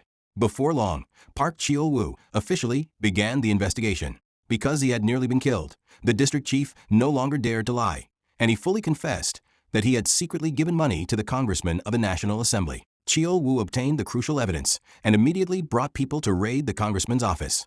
At that time, the congressman had already lost power, so he called Cheo-woo and asked to meet privately. Cheo-woo told Johan what had happened and then headed to the agreed meeting place. Johan felt it might be a trap, so he wanted to go along, but in the middle of the trip, Chief Justice Kang called him and ordered him to stop by first. Because he could not refuse, he was forced to change his route. Meanwhile, Cheo-woo hurried to the meeting point and immediately discovered that the congressman was dead. When he was about to approach to examine the body, he was suddenly strangled by a man dressed in black. On the other side, Johan met with Chief Justice Kang. That day, there was a hearing for the legislator's promotion as Minister of Justice, and the head wanted to witness the legislator's downfall together with Johan. Johan said he had long prepared everything. Based on Johan's suggestion, the female prosecutor Gina led an operation at a nightclub and caught the legislator's child in the act. The arrest was captured by a reporter Johan had called and was immediately published in the news. When the drug use of the legislator's child was exposed, the plan to become Minister of Justice completely collapsed. Chief Justice Kang was pleased and asked whether Johan knew Cheo-woo. He also mentioned that the congressman had recently contacted Cheo-woo. Because of this, Johan immediately became suspicious. He could not understand how Chief Justice Kang knew that information. When he realized that Cheol Woo had gone alone, he understood that this was a trap to frame him for the congressman's murder. While Johan was thinking about how to save Cheol Woo, Kang kept questioning him about his true purpose. Johan thought quickly and said that his goal was to bring down Judge Hong, the judge who had punished his father back then. He wanted revenge and wanted to use the Chief Justice Kang's power. He also mentioned that he knew Kang had been there on the day of the verdict, but as a temporary judge, Kang had no power to decide. Because of this, Kang fully believed him. Kang called an assassin and then brought Johan to a restaurant where secret political transactions were conducted. He also introduced Johan to the restaurant owner, who had adopted him when he was still young. He told Johan about his difficult past to become closer to him. He also warned him that the Chief Justice would soon be replaced, and once he was removed, he would hand Judge Hong over to Johan. After dealing with Chief Justice Kang, Johan immediately looked for Cheol Woo. When he saw that Cheol Woo was safe, only then did he breathe a sigh of relief. He learned that the congressman had been killed by the head subordinate and made to look like a suicide in order to cut off the investigation. Because it was almost impossible to trace the true culprit, Johan confronted the district chief about the Sinkhole case. He warned him that he must admit in court the coercion used on the victims' families to sign the settlement agreement. Otherwise, Johan would expose district chief's help in hiding the congressman's illegal money. Out of fear, the district chief agreed to all conditions. In the end, the case was brought to court and the district chief was sentenced to 10 years in prison. At last, the victims received justice and the widespread corruption was exposed. The illegal activities of the construction company controlled by the district chief were also exposed, including fraud in projects and accepting enormous bribes. As the media continued reporting on the Sinkhole incident, citizens voluntarily gathered at the site to pay tribute to the victims. The perpetrators were punished, and the father who had lost his child finally felt relief in his heart. After the case was closed, inside a secret mansion, the former president and his companions gathered again to discuss replacing the Chief Justice. Chief Justice Kang proposed Judge Hong as the new candidate, and the former president immediately agreed. After the meeting, everyone left, but they saw the legislator kneeling on the floor, waiting for the former president to come out. Chief Justice Kang approached him and said that his daughter would be freed through a suspended sentence. In exchange, he had to give up his ambition of becoming Minister of Justice. The legislator could not accept it and pushed ahead, demanding to speak to the president. Instead, the Kang secretly warned him and showed a bundle of photos exposing his wife's infidelity with various drivers. Kang used the pen that the legislator had once used to insult him and pressed it into his face, forcing him to obey like a slave in order to preserve his family and position. After that, he laughed coldly and left. Not long after, through Chief Justice Kang's influence, smear campaigns against the Chief Justice spread on the internet. The judge in the criminal division also contacted the media, determined to bring down the Chief Justice within a month. Although the head only nodded, he valued Johan more than anyone else. Because of this, at dinner with Judge Hong, only Johan was brought along. Meanwhile, the judge in the criminal division continued to doubt Johan and asked Kim Yun-hyok about him. Kim Yun-hyok could not say anything clearly, except that Johan had been summoned to the director's office several times. Hearing this, the Minister of Justice became extremely angry. That night, Judge Kang Shinjin attended Judge Huang's banquet and told him that he would become the next Chief Justice. Judge Hong was dazzled by the offer, but also worried about the possible consequences. Kang reminded him of their past relationship and assured him that he would protect him. Because of this, Hong felt at ease and happily drank. He did not know that Johan was there, secretly listening. After Hong left, Kang confronted Johan and handed him an envelope containing evidence that could bring Hong down. He challenged Johan on who would be the first to defeat the judge. Johan immediately gave the evidence to Jong Ho to investigate. It was discovered that Huang's child had entered a company through fraud, even with a low exam score. The next day, Johan went with his superior to report the results of the case. In the middle of the conversation, Director Beck signaled the official and asked Johan about his relationship with Chief Justice Kang. He admitted it and said that there was a price for every order he carried out, but he did not reveal the details. Because of this, Director Beck angrily warned him and completely cut off their relationship. Johan quietly left and went to a lawyer's office, knowing that this was now his only chance to fight corruption in the judicial system. A few days earlier, Chairman Kang had given Johan evidence of Judge Huang's child crimes. He wanted to compete with Johan to see who would bring down Judge Hong first, himself or Johan. The next day, Johan immediately sought out a female reporter and asked her to expose the corruption of Judge Huang's child and how he had used connections to enter a construction company. The reporter agreed, but asked how Johan knew so many secrets. When he did not answer, she fell silent. After using the reporter to bring down Judge Hong, Johan planned to push Director Beck as the next Chief Justice. To do this, he met with Representative Yu and asked for his help. In exchange, Director Beck would become a legal advisor to the law firm. Johan knew that Representative Yu had long wanted to recruit Beck as an advisor, but had always been rejected before. Representative Yu did not immediately believe him, because he thought it would not be easy to bring down a newly appointed Chief Justice. So Johan explained that Chairman Kong was already clearing the way and wanted to replace Judge Hong, while Johan himself would remove Hong so that Director Beck could take a position. All Representative Yu needed to do was ensure that Beck received the president's nomination. Representative Yu was pleased with the idea, because both the Prosecutor General and the Chief Justice would become advisors to his law firm, so he immediately handled the paperwork. However, Johan felt that everything was happening too smoothly, and he did not fully trust Chairman Kang's plan. The reporter quickly exposed Judge Huang's child scandal, and it immediately became the focus of public criticism. Judge Hong sought help from Chairman Kong, who promised to fix everything. Meanwhile, Johan told Director Beck that the Chief Justice was about to be removed and that Chairman Kong wanted to elevate him. He urged Beck to accept the position so that corrupt officials would no longer dominate.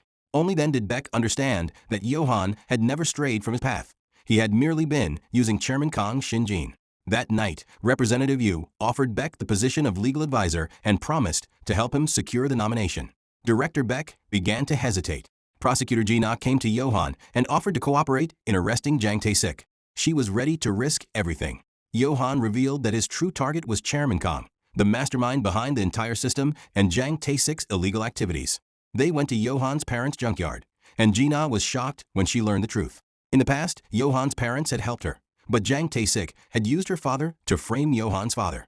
Because of this, Gina decided to help Johan to the very end. They planned a scheme to expose Chairman Kang's true intentions. Johan also began monitoring one of Kang's subordinates, a man who wore glasses. He knew the man would lose money in the stock market because he needed funds for his child's education. So he used Gina to hint at an investment scam. Gina talked about a crypto scam that offered high interest before disappearing. She said she would invest a large sum to make money before the scammers fled. After that, Johan informed Cheol-woo of the plan and asked for his help, since Chairman Kong had also been behind the previous attempt on his life. Out of anger and a desire for justice, Cheol-woo agreed. Cheol-woo pretended to run into the man with glasses at a golf course. He deliberately showed that Gina was constantly calling him. When a man became interested, Cheol-woo explained the details of the scam. That interest would be paid for 3 months before the scammers disappeared. So money had to be withdrawn before then. When he heard that the monthly return reached 10%, the man became eager. To make the scheme more convincing, Johan organized a large global investment conference in a luxury building. He also displayed the scale of the operation to convince the man that the principal and interest could be paid before the scammers vanished. In this way, Johan gradually carried out his plan against the powerful system that had long controlled justice. The man with glasses cautiously withdrew only 100 million won at first to test the situation, but he clearly could not restrain his greed. While reporting to Chairman Kong about building Judge Huang's image as a simple and charitable person, he could not help smiling secretly. Meanwhile, Judge Hong began to feel anxious when he saw Chairman Kong continuing to push his promotion. At the same time, Johan started handling Judge Huang's child's case and repeatedly called Chairman Kong, but no one answered. Overwhelmed with anxiety, Judge Hong decided to drive himself to seek help from the former president. He did not know that the female reporter was secretly following him to the former president's house. There, she discovered that the former president was meeting Chairman Jang Tae-sik's father. Chairman Jang had prepared 100 billion won abroad as a bribe in exchange for favors. The former president agreed that the next head of the National Tax Service and the Trade Secretary would come from Jang's nominees. The two cunning men exchanged deceitful smiles after finalizing their deal. Only after that did the former president agree to meet Judge Hong. He coldly lectured him and said it was enough to trust Chairman Kong, since Kong always kept his promises. When Chairman Jang left, he handed the secret money to the president's aide. All of this was secretly photographed by the reporter. She immediately showed the photos to Johan and said she had traced Chairman Jang's location, only to discover that it was the former president's home. Johan was shocked, and when he thought about the connections between Jang Tae-sik, Chairman Kong, and the former president, he realized that the true power behind Kong was the former president himself. For a long time, Johan had wondered why Chairman Kong gave him Judge Huang's weaknesses while simultaneously promoting and destroying him. Now, after learning the truth, everything gradually became clear in his mind. Soon after, The stock the man with glasses had invested in collapsed and was nearly delisted. The 400 million won he had invested was completely lost. In the midst of his crisis, his wife called to remind him of their child's overseas tuition. He did not know where to get the money until he received a call from the scam syndicate. They deposited 10 million won as profits into his account. When he saw the money, he decided to gamble to the end. He poured his entire 3 billion won into the scammers, hoping to recover his stock market losses along with principal and interest. He immediately met Cheol-woo and asked him to inform him before the scammers were caught. After Cheol-woo agreed, he went to the scam company to meet Jong-ho, who was pretending to be a scammer. Meanwhile, Jina's superior informed her that they were about to arrest a group of scammers. When she investigated, she learned that the target was Jong-ho's group. She immediately called Johan in secret to inform him. Johan quickly sent a message to Jong-ho and deliberately crashed his car to block Jina's vehicle. He pretended to argue in order to delay the investigators. On the other side, the man with glasses had already transferred all his money to Jong-ho, but he was still not satisfied. He even insisted on asking whether they could reinvest the profits next month. Extremely nervous, Jong-ho broke out in cold sweat and looked for an excuse to escape when he suddenly heard the prosecutors entering the building. Before all this happened, Jong-ho pretended to be a scammer in order to take the money from the man wearing glasses. Meanwhile, Kim Jina and her superior rushed into the office, only to be shocked to find that no one was there.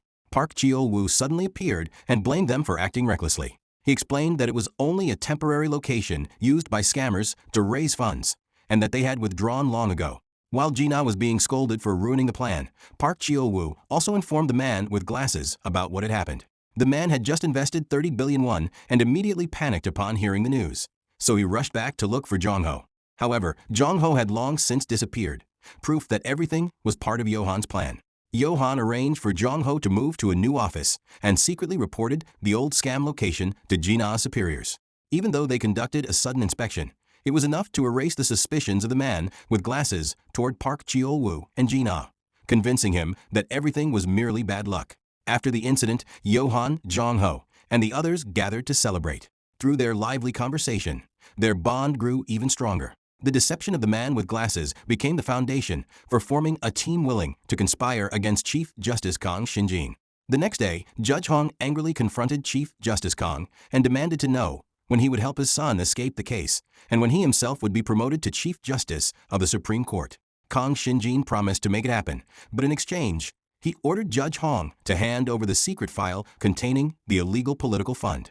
The file contained detailed records of black money received by former and current presidents, as well as several lawmakers. Kang Shinjin warned Judge Hong that even if he refused to hand over the file, he would still help him become Chief Justice, but his son would face the heaviest possible sentence. Judge Hong left filled with fear and anxiety. Kang Shinjin immediately summoned the man with glasses and confronted him about why he had stopped funneling money into the charity fund used to clean up Judge Hong's image. The man suddenly dropped to his knees and confessed that he had been scammed and lost all his money. He admitted that he had asked Park Cheol-woo to warn him before the scammers were arrested, but everything had gone wrong. Enraged, Kang Shinjin took off his watch and mercilessly punched the man with glasses. He ordered him to keep quiet and not attempt to recover the money through the prosecution, so the investigation would not trace back to him. After driving the man away, Kang Shinjin summoned Johan. Together with a criminal judge, he suspected that the disappearance of the 30 billion won was a planned operation. Aside from them, only Johan knew about that amount. He also recalled the man with glasses saying that Park Cheol-woo was close to Johan, which deepened his suspicion. Kang Shinjin ordered Johan to meet Judge Hong to retrieve something, while handing him a folder containing information about Judge Hong. Judge Hong gave Johan a USB, and only then did he realize that Johan was the presiding judge in his son's case. He asked Johan to declare his son innocent. Johan ignored the request and decided to sentence Judge Hong's son to 1 year and 6 months in prison, the same sentence Judge Hong had once imposed on Johan's father. Judge Hong lost control and tried to attack Johan, but Johan punched him and knocked him down. Johan threw down the folder Kang Shinjin had given him. Inside was a record of the secret bribe Jang Tae-sik had given Judge Hong in the past. Because of that bribe, Judge Hong had sentenced Johan's father. Realizing that this was revenge, Judge Hong immediately changed his tone and promised to make everything right once he became Chief Justice of the Supreme Court. He pledged to support Johan's career. But Johan was unmoved. He was determined to strip Judge Hong of his judicial robe. That night, Judge Hong returned to Chief Justice Kang, overwhelmed with fear and anxiety. Chief Justice Kang calmed him and firmly promised that no matter what threats Johan made, he would still ensure that Judge Hong was appointed Chief Justice of the Supreme Court. With no other choice, Judge Hong was forced to trust Chief Justice Kong. Afterward, Johan followed orders and personally handed the USB to Chief Justice Kong, insisting that he had never opened or viewed its contents. Chief Justice Kong smiled with an unreadable expression and plugged the USB into the computer. The software automatically recorded whether anyone had accessed the files. He was shocked to discover that Johan had truly never opened the USB, completely erasing his doubts. From then on, they spoke lightly, as if nothing had happened. In those moments, Johan felt as if he were walking on thin ice, balanced between Chief Justice Kang's suspicion and trust. Fortunately, he had earlier asked reporter Song to find an expert to examine the USB, so he never needed to open it himself. Johan knew that if he wanted to bring down Chief Justice Kong, he would need a more powerful ally. He therefore gathered all the corrupt acts of Chief Justice Kong that he had uncovered and handed them over to Director Beck. His deliberate closeness to Chief Justice Kong in the past had been a strategy to gain his trust and collect sufficient evidence. Director Beck believed him, and it turned out they had long been secretly conducting an internal investigation into Chief Justice Kong. Everyone knew Kong was problematic, but no one dared to investigate him thoroughly because of the immense power backing him. Johan produced photographs taken by reporter Song in front of the former president's mansion, clearly pointing out that Chief Justice Kang's true support was the former president himself, an ally he could not confront alone. Therefore, he asked Director Beck to run for Chief Justice of the Supreme Court to serve as his pillar against this powerful enemy. Director Beck admired Johan's courage and immediately agreed. That same night, Director Beck met with Representative Yu and asked for his help in securing the president's nomination. He was determined to become Chief Justice of the Supreme Court to serve as Johan's protector and ally. Meanwhile, Johan quietly strengthened his forces, preparing to strike Chief Justice Kong, unaware that danger was also slowly closing in. A criminal judge discovered that on the day the prosecution raided the scammer's hideout, Park Jeol-woo had called Johan. Because of this, he ordered the man with glasses to conduct a secret investigation. They suspected that the deception involving the 30 billion won was a trap orchestrated by Johan and his associates. Before long, the trial of Judge Hong's son was approaching. Chief Justice Kong deliberately summoned Johan and forcefully slammed Judge Hong's USB onto the table. He revealed that it contained evidence of bribery involving lawmakers, as well as both former and current presidents. Whoever possessed that USB held power capable of instilling fear in anyone. Chief Justice Kong proposed that he and Johan share that secret and power, inviting Johan into the true center of power that controlled South Korea's fate, the former president's mansion. In exchange, Johan only needed to declare Judge Hong's son innocent. After presenting the temptation, Chief Justice Kong secretly contacted an assassin and ordered him to kill Judge Hong's son and stage it as a suicide. That night, the assassin carried out the plan, forcing Judge Hong's son into a car and placing charcoal inside. The day of the trial arrived, but the defendant never appeared. The news spread quickly, and reporters began leaving one by one. Johan remembered that in his previous life, Judge Hong's son had left a suicide note before dying, which instantly shifted public opinion and generated immense sympathy. In the end, despite losing his son, Judge Hong was still appointed Chief Justice. But now, Johan knew the future and changed that fate. Together with Jong-ho, he rescued Judge Hong's son after the assassin left. They warned the young man that people wanted to kill him and use his death to manipulate public opinion and help his father seize power. If he wanted to live, he had to act first. As a result, Judge Hong's son voluntarily faced a press conference and admitted that he had used his father's influence to get into a construction company. Chaos erupted immediately. When Judge Hong saw the news, he had no choice but to submit his immediate resignation. The moment Judge Hong left his position, the prosecution launched an investigation against him for abuse of power. The old bribery case involving Jang Tae-sik resurfaced, along with the wrongful imprisonment of Johan's father. Judge Hong's actions severely damaged the credibility of the judiciary. As a result, the current Chief Justice of the Supreme Court could no longer evade responsibility. Director Beck was nominated as the candidate for the next term as Chief Justice. In an instant, Johan managed to remain true to his principles, while also gaining Chief Justice Kang's complete trust. He officially became Kang's right-hand man and fully entered the center of dark power controlled by the former president. Johan accompanied Chief Justice Kang to secret meetings. On that same day, the so-called filling of the reservoir took place at the former president's mansion. As Johan wondered what it meant, he looked up and saw a group of men in black carrying huge bathtubs into the room. One by one, they called out the names of major government agencies while pouring cash into the bathtubs. All of it was special funds for the former president. Johan stood frozen, unable to believe the scale of the corruption that he witnessed.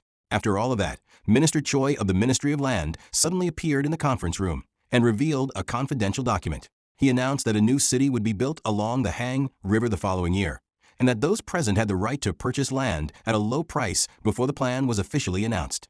The entire room applauded in unison, expressing gratitude for Minister Choi's gift. After the meeting, Johan and Chief Justice Kang shared dinner together. Chief Justice Kang's reason for bringing Johan into the center of power was to secure his complete trust and loyalty. He declared that one day he would overthrow the greedy former president and become the ruler of that center himself, enforcing his own version of justice, with Johan as his most important partner. Johan repeatedly raised his glass in response, but inwardly he condemned Chief Justice Kang's hypocrisy and deceit. While Johan was busy socializing, a man wearing glasses suddenly arrived with call records in hand and angrily accused Park Cheol-woo and Johan of conspiring to defraud him of his money. Park Cheol-woo immediately explained the situation to Johan. Both of them grew worried that the man might report everything to Chief Justice Kang. Because of this, Johan decided to act first. He asked for Sehwi's help and promised to return the 30 billion won within a week. Park Cheol-woo then took out 5 billion won in cash and gave it to the man with glasses as interest for 1 week. However, the man still did not believe them and attempted to call Chief Justice Kang. Johan immediately stopped him, took his phone, and entered the bank account number of the man's daughter, threatening to transfer the 30 billion won there. He explained that if Chief Justice Kang discovered the man was not a victim of fraud but was instead involved in corruption, Kang would be furious. At that moment, Director Beck arrived and, without a word, threw the man's past records of illegal judicial transactions directly in his face. He sternly warned him to stay silent and leave peacefully, or everything would be exposed. Faced with a barrage of threats, the man with glasses was forced to comply. Later, he told the criminal judge that Johan and Park Cheol-woo had nothing to do with his loss. Sehwi helped Johan, and in return, she asked him to take her home for dinner. When Johan's parents saw their son bring a woman home for the first time, they immediately became suspicious and assumed she was his girlfriend. As Johan watched the innocent and lovable Sehwi, he recalled the cold and heartless wife who had once falsely accused him in court in his previous life, leaving his emotions in turmoil. On the same day, prosecutor Kim Ji-na arrested the bank officer responsible for loan approvals, who was suspected of embezzling public funds. It turned out that this person had secretly helped Director Jang carry out illegal loans.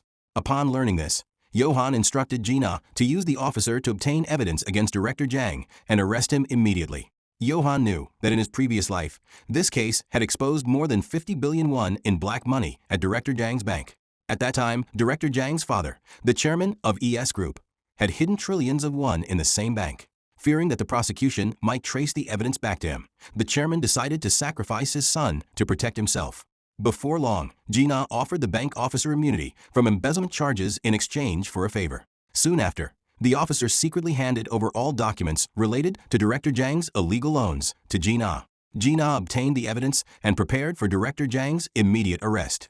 However, Johan requested that Director Jang be kept in detention for a longer period. Through a female reporter, he spread news about the chairman of ES Group's black money stored in the bank, intensifying the situation.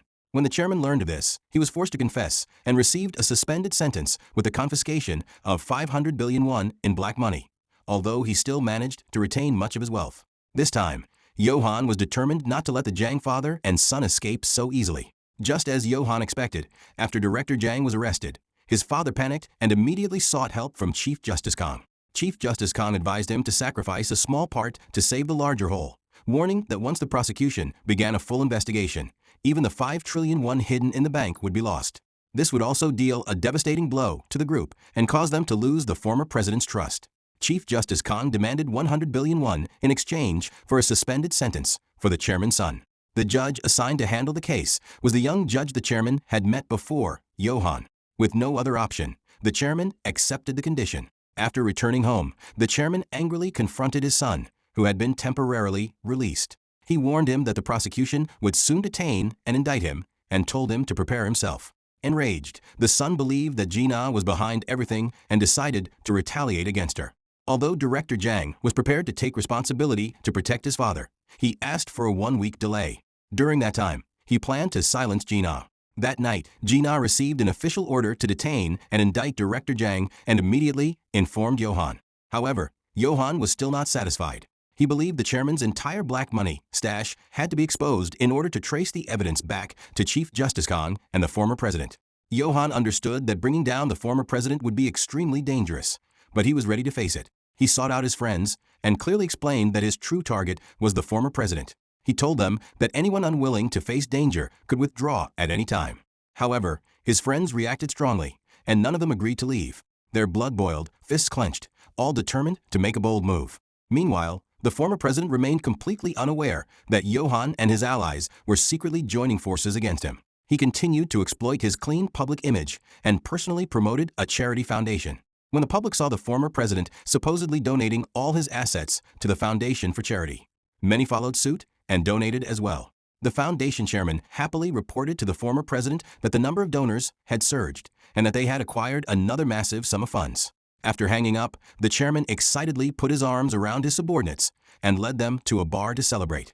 At the same time, Dongyun's grandmother wanted to accumulate good karma for her granddaughter, so she asked Johann's mother to donate to the foundation by phone, with an automatic contribution of 10,000 won each month. Johann's mother also wanted to build merit for her son and planned to donate as well. She asked Johann if he knew the former president's charity foundation, as she wanted to contribute a little. Johann remembered that in his previous life, the foundation had once been suspected of embezzlement, and its chairman had even been arrested. Rumors had also spread that the former president was behind the foundation, but in the end, everything had been quietly buried. Johann explained to his associates that there was a strong possibility that the foundation was a repository for the former president's black money. They needed to escalate Chairman Jiang's case to the extreme and use the opportunity to attack the foundation and expose the former president's true face. Once the former president was pushed into the public spotlight, Chief Justice Kong would certainly seize the chance to strike against him as well. All they needed to do was wait and watch the two powerful figures clash until both were weakened. After discussing this plan, Gina mentioned that the arrest warrant for Director Jiang had been postponed for 1 week. It was unclear what the other side was planning. Johann recalled that in his previous life, Chairman Jiang had been extremely ruthless and had once tried to kill him, which filled him with deep unease. At that moment, he noticed someone secretly watching them from a distance. Worried for Gina's safety, Johann ordered Park Cheo-woo to stay behind and protect her. Park Cheo-woo slept outside Gina's apartment all night, but noticed nothing suspicious. Gina then assumed that Johann was overthinking things and sent Park Cheo-woo away to work, while she went downstairs to retrieve her forgotten phone. She did not expect that a man dressed in black would suddenly rush at her and cover her mouth and nose with a cloth. At the same time, Johann was driving at full speed, filled with anxiety, toward Gina's home. On that same day, Jiang Tae-sik's father secretly met with Johann and handed him a credit card with an annual limit of 500 million won. He asked Johann to show leniency in his son's case. Johann refused to accept the bribe and immediately reported the incident to Chief Justice Kong. Chief Justice Kong was extremely pleased with Johann's conduct and prepared to transfer him to a higher council as presiding judge to directly handle Jiang Tae-sik's case. He emphasized that Johann must rule strictly according to the law and never distort justice. Johann nodded, fully aware that Chief Justice Kong was about to take action against ES Group. After Johann left, Chief Justice Kong received a call from the secretary who accompanied Jiang Tae-sik. Earlier, the secretary had secretly met with Chairman Jiang, who knew that his son was facing 2 charges: illegal bank loans and concealing black funds. Chairman Jiang asked the secretary to take responsibility for the illegal loan charges in exchange for his son's safety. The secretary then secretly contacted Chief Justice Kong and asked for a guarantee of personal safety. In return, he promised to follow all of Chief Justice Kang's orders. Later, Jiang Tae-sik's case was handed over to the law firm of Representative Yu. Representative Yu rarely asked Se-hui to take charge of forming the defense team, but this time he did so for Jiang Tae-sik. Jiang Tae-sik was about to receive a suspended sentence, and Representative Yu wanted Se-hui to gain more experience. When Johann learned that Se-hui would be defending Jiang Tae-sik, he immediately urged her to stay away from the case. He knew that ES Group would face a full-scale investigation in the future, and he did not want Se-hui to be dragged into the coming danger. Se-hui saw how deeply worried Johann was about her and felt truly moved. She promised that she would stay away from the case. At the same time, a female reporter was secretly investigating the former president's foundation. She brought along a computer hacker, and together they quietly broke into the foundation chairman's office, accessed his computer, copied all the accounting records from the system, and later handed everything over to Park Cheo-woo. The next day, Park Cheo-woo organized all the records and went to the Prosecutor General's office to propose launching an investigation into the foundation.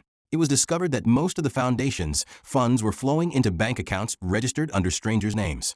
The Prosecutor General angrily scolded Park Cheo-woo and warned him not to continue the investigation if he did not want to be dismissed from his job. With no other choice, he withdrew. The female reporter met the same fate. When she submitted the documents to her newsroom, she was strictly forbidden from publishing even a single word. Johann was not surprised at all. His real objective was to expose the issue within the prosecution and the media themselves. forcing those at the center of power to take action. Just as he expected, Chief Justice Kang learned that Park Chio-woo was investigating the foundation and personally invited him to a meeting. He did not ask him to stop the investigation. Instead, he offered support and promised to help him arrest the foundation chairman. Johan understood that Chief Justice Kang intended to use the chairman as a scapegoat to save himself. He instructed Park Chio-woo to play along with the plan, while he himself approached the opposition Congressman Kwang. Congressman Kwang was notorious for the nickname Mad Dog, known for being willing to smear his opponents at any cost. Johan handed over all the foundation's records to him and asked him to expose the former president's secret use of the foundation to embezzle money. Once the scandal exploded, the congressman's reputation would rise to the level of a presidential candidate, which would be extremely beneficial to him. He immediately agreed. He promptly held a press conference and invited an elderly trash collector who had once donated all his savings to the foundation. The old man wept as he told how the money he had worked for over many years had been squandered in a single night at a bar. The congressman used the old man's story to stir public sympathy while questioning whether the former president had used the foundation as a source of secret funds. Public outrage erupted immediately, forcing the prosecution to seal and raid the foundation and to issue an arrest warrant for the former president. The former president flew into a rage and ordered the prosecution to withdraw the warrant, but he was shocked to learn that it was an order from the current president himself. The situation worsened further when Johan, through an anonymous tip, leaked confidential documents from the Ministry of Land related to the Hangang River New City project. The investigation revealed that the former president had used the foundation's black money to purchase vast tracts of land along the Hangang. He instantly became the target of widespread criticism and was forced to present himself to the prosecution for investigation.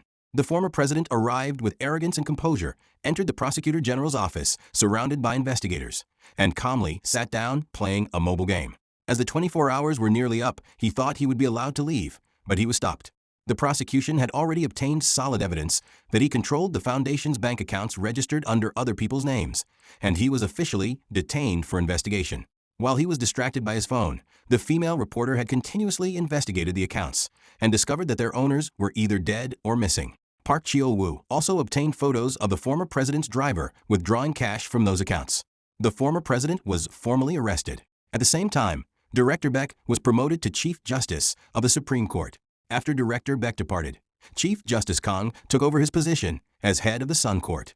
Riding on his success, Chief Justice Kang brought Johan and the head of the criminal division to the secret center. He sat in the former president's seat and placed several of his own people into the system, pretending to call for unity in order to save the former president. Meanwhile, the trial of Jang Tae-sik was about to begin. Gina went to see him, and for the last time, he tried to bribe and persuade her. When Gina refused, he suddenly said, "Be careful on your way home." That night, while driving home, Gina told Johan about Jang Tae-sik's strange remark. Johan felt an overwhelming sense of danger. For an entire week, he closely monitored Jang Tae-sik, believing he would harm Gina. But Jang Tae-sik did nothing but play golf. Johan suddenly realized that Jang Tae-sik might intend to get himself detained first, and then order a murder from inside, eliminating all suspicion from himself. At that very moment, a man dressed in black did attempt to attack Gina, covering her mouth and nose. Fortunately, she was carrying pepper spray and managed to drive him back. At the critical moment, Johan arrived in time and saved her. The assassin sent by Jang Tae-sik was arrested by the police. Though still trembling with fear, Gina believed that Jang Tae-sik had no way left to escape. The next day, the trial officially began. The prosecution charged Jang Tae-sik with 2 crimes: illegally borrowing 1.2 trillion won from a bank and concealing 500 billion won in black money. Jang Tae-sik admitted to the black money charge and tried to pin the illegal loans on his secretary. However, the secretary did not appear as a witness. In the midst of his panic, Gina requested that a new witness be summoned via live broadcast. The secretary soon appeared on the large screen and confessed that he had acted under Jang Tae-sik's orders in carrying out the illegal loans, and he even revealed their conversations. In them, Jang Tae-sik had instructed him to take full responsibility to prevent the prosecution from reaching Chairman Jang's enormous black money stash. Not only that, he had also ordered the secretary to find an assassin to kill Gina. The secretary's testimony completely eliminated any remaining chance for Jang Tae-sik to escape. Gina demanded a sentence of 20 years in prison and the recovery of 1.7 trillion won. She also announced that in the coming days, Jang Tae-sik would be charged as the mastermind behind attempted murder. After that, she returned his exact words to him: "Be careful on your way home." The secretary's public exposure was part of Chief Justice Kang's plan. After the live broadcast ended, an assassin sent by Chief Justice Kong suddenly tried to strangle the secretary, but fortunately, Park Cheol-woo arrived in time and saved him. The assassin was subdued, later arrested by the police, and taken to the hospital. Before long, Johan sentenced Jang Tae-sik to 20 years in prison. At the moment the verdict was announced, Gina burst into tears. After so many years, she had finally avenged her father. Based on the secretary's testimony about Chairman Jang's hidden black money, Gina personally led a raid on Chairman Jang's home and confiscated his assets. Chairman Jang was also arrested immediately. After everything was over, Gina and Park Cheol-woo were transferred to a remote provincial prosecution office for offending the ES group. Johan came to see them off and comforted them, saying the transfer was only temporary and that they would return soon. Before long, the center of power became busy once again. Chief Justice Kong successfully rescued the former president. Johan remained quiet and rarely spoke, but at that moment he said calmly, "Welcome back. You're safe now." One night, Johan met with Congressman Kwang. He showed him a list of lawmakers and advised him to persuade those on the list to join forces against the former president. After that, Johan opened 2 boxes containing 10 billion won in cash and handed them to Congressman Kwang. Upon seeing the money, he immediately agreed to act for Johan. Not long after, the former president was criticized from various sides of the public. The prosecution was forced to form a special task force to investigate his case. Johan recommended Park Cheol-woo to Chief Justice Kong to be part of the investigation. He understood that Chief Justice Kong wanted to take this opportunity to remove the former president. Because Park Cheol-woo was firm and upright, he was the most suitable choice. Chief Justice Kong agreed and transferred Park Cheol-woo to Seoul. Johan ordered Park Cheol-woo to first follow Chief Justice Kang's instructions and use the special task force to arrest the former president and eliminate a major threat. After that, they would deal with Chief Justice Kong. Meanwhile, the criminal judge, who had long been suspicious of Johan, obtained a photo of Johan and Jong-ho while rescuing Gina. Upon seeing Jong-ho's strong physique in the photo, he remembered the assassin saying that a large man had stopped him when he attempted to kill a lawmaker. His suspicion of Johan intensified. That night, the criminal judge brought Chief Justice Kong to the hospital to visit the assassin, who was in police custody and unconscious. He intended to show the photo to the assassin but did not get the chance. Chief Justice Kong, fearing that the assassin might speak against him, ordered a female doctor to secretly kill him in exchange for helping settle her medical malpractice case that resulted in a patient's death. After Chief Justice Kong left, the doctor immediately injected the assassin. However, he suddenly woke up, strangled the doctor until she lost consciousness, and used her phone to call Chief Justice Kong. When he heard him asking whether the task was finished, his anger flared. He killed the police officer guarding him, stole a vehicle, and drove off to take revenge on Chief Justice Kong. Chief Justice Kong was still unaware that the assassin had escaped. He went to the detention center to speak with the former president. In the past few days, Congressman Kwang had gone on a hunger strike and formed alliances with other lawmakers to pressure the former president, accusing him of using a foundation for money laundering and illegal land purchases. As a result, the former president became further cornered by public opinion. In great anxiety, the former president approached Chief Justice Kong and used the weakness he held over him as leverage to force him to release him.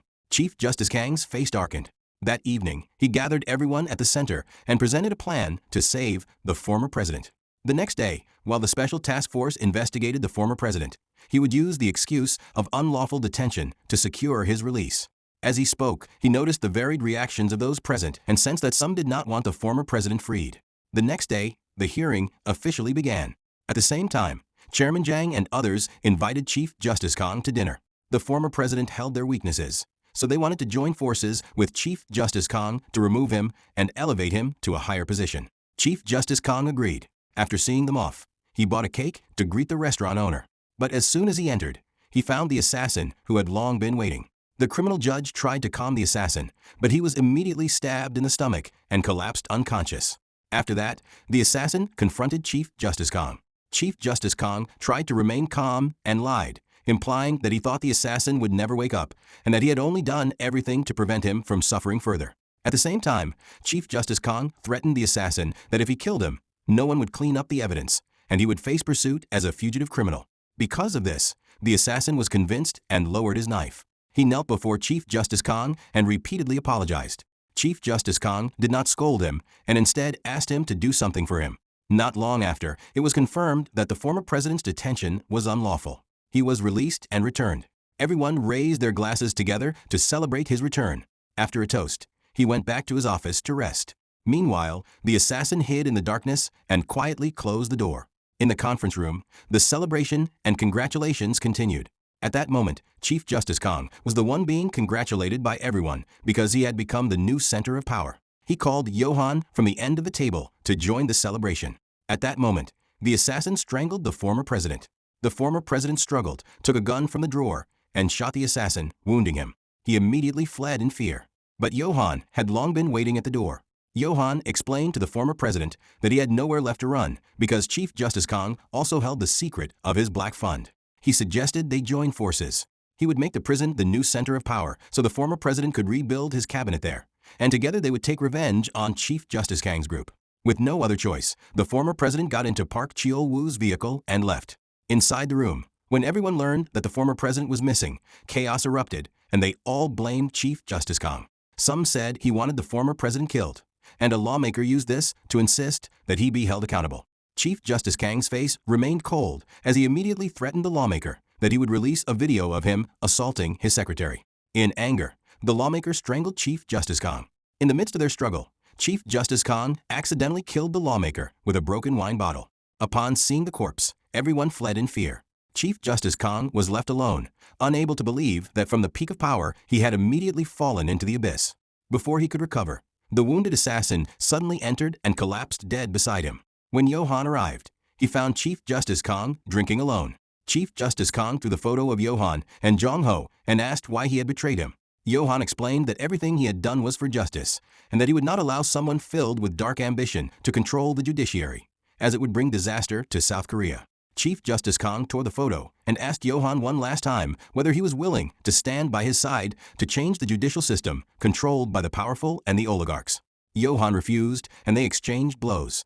Johan was no match for Chief Justice Kang's strength. He grabbed him tightly, slammed him to the ground, then took a knife and wounded his neck. Johan's vision gradually blurred, and he was taken to the hospital for immediate treatment.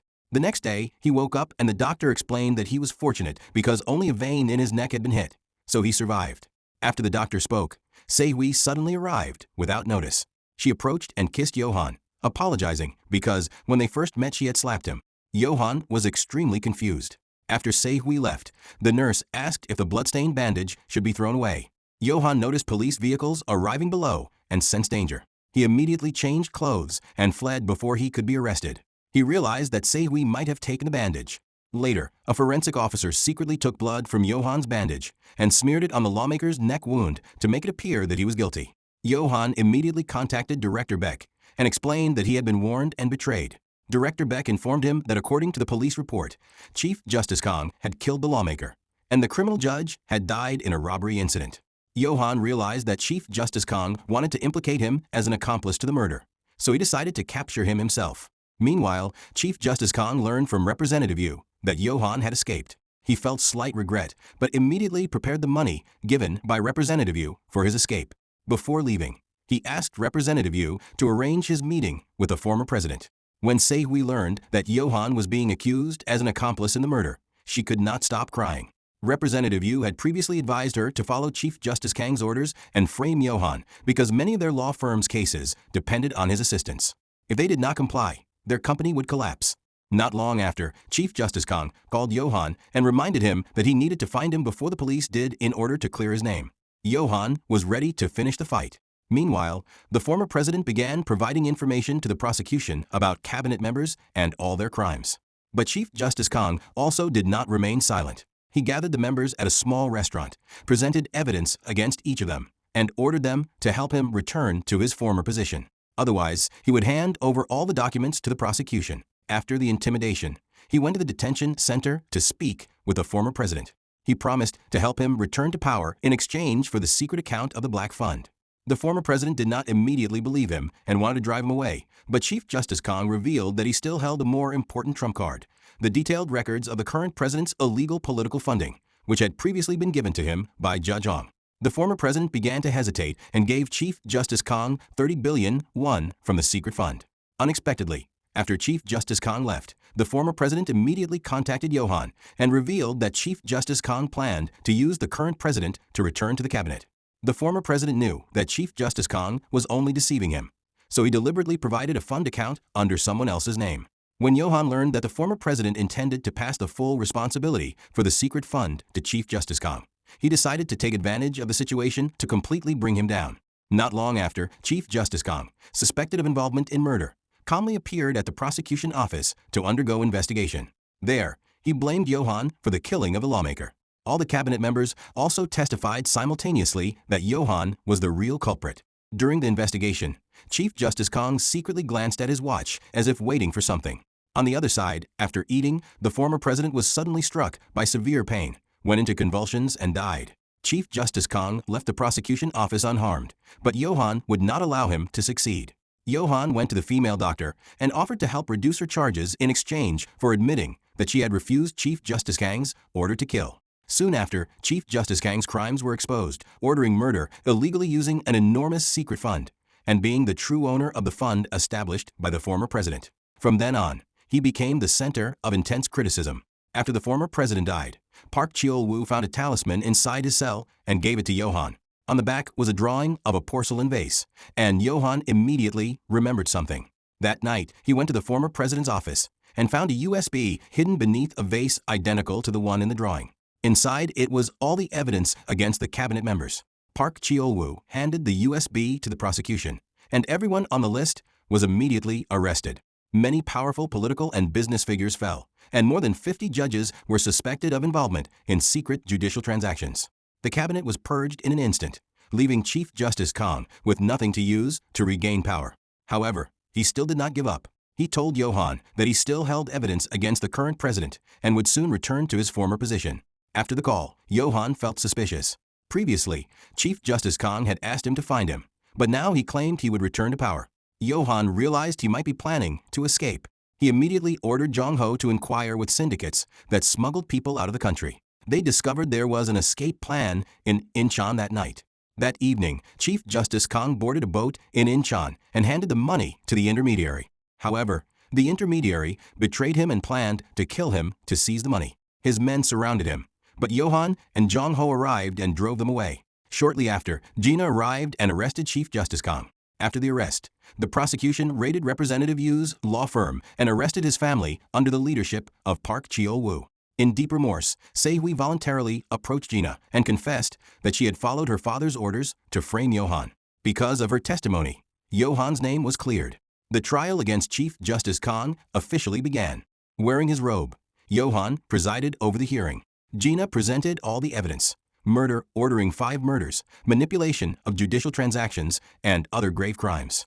She requested the death penalty. Chief Justice Kong merely smiled and declared that he was true justice, that he did dirty work to cleanse a rotten system. Johan condemned his false concept of justice, saying it was merely a way to conceal ambition and dictatorship. In the end, Johan imposed the death penalty on Chief Justice Kong. After everything, Director Beck informed Johan that until his conviction, Chief Justice Kong had still not handed over the evidence against the current president and several lawmakers that he had obtained from Judge Ong. Johan could not understand what he was still planning. Meanwhile, Representative Yu's family was imprisoned. Se-hui temporarily led the law firm, but handed it over to senior lawyers and decided to study to enter law school. Quietly, Johan sent a bottle of water to Se-hui and watched her from afar, no longer approaching her. Johan looked up at the sky and wondered whether everything had truly ended, and whether he had repaid the debt of his past life. But no matter what happened, if given another chance, he would still choose the path of justice. He did not know that the desire for power never truly disappears. One day, a new group of politicians entered the cabinet. A mysterious man sat at the head, and beside him was Director Beck, known as upright and clean. As the cabinet gathered inside the prison, someone secretly handed Chief Justice Kong a phone. Perhaps he was once again using the evidence obtained from Judge Hong to form a new cabinet and manipulate everything from the shadows. And here our series ends. Thank you very much for watching. Until next time.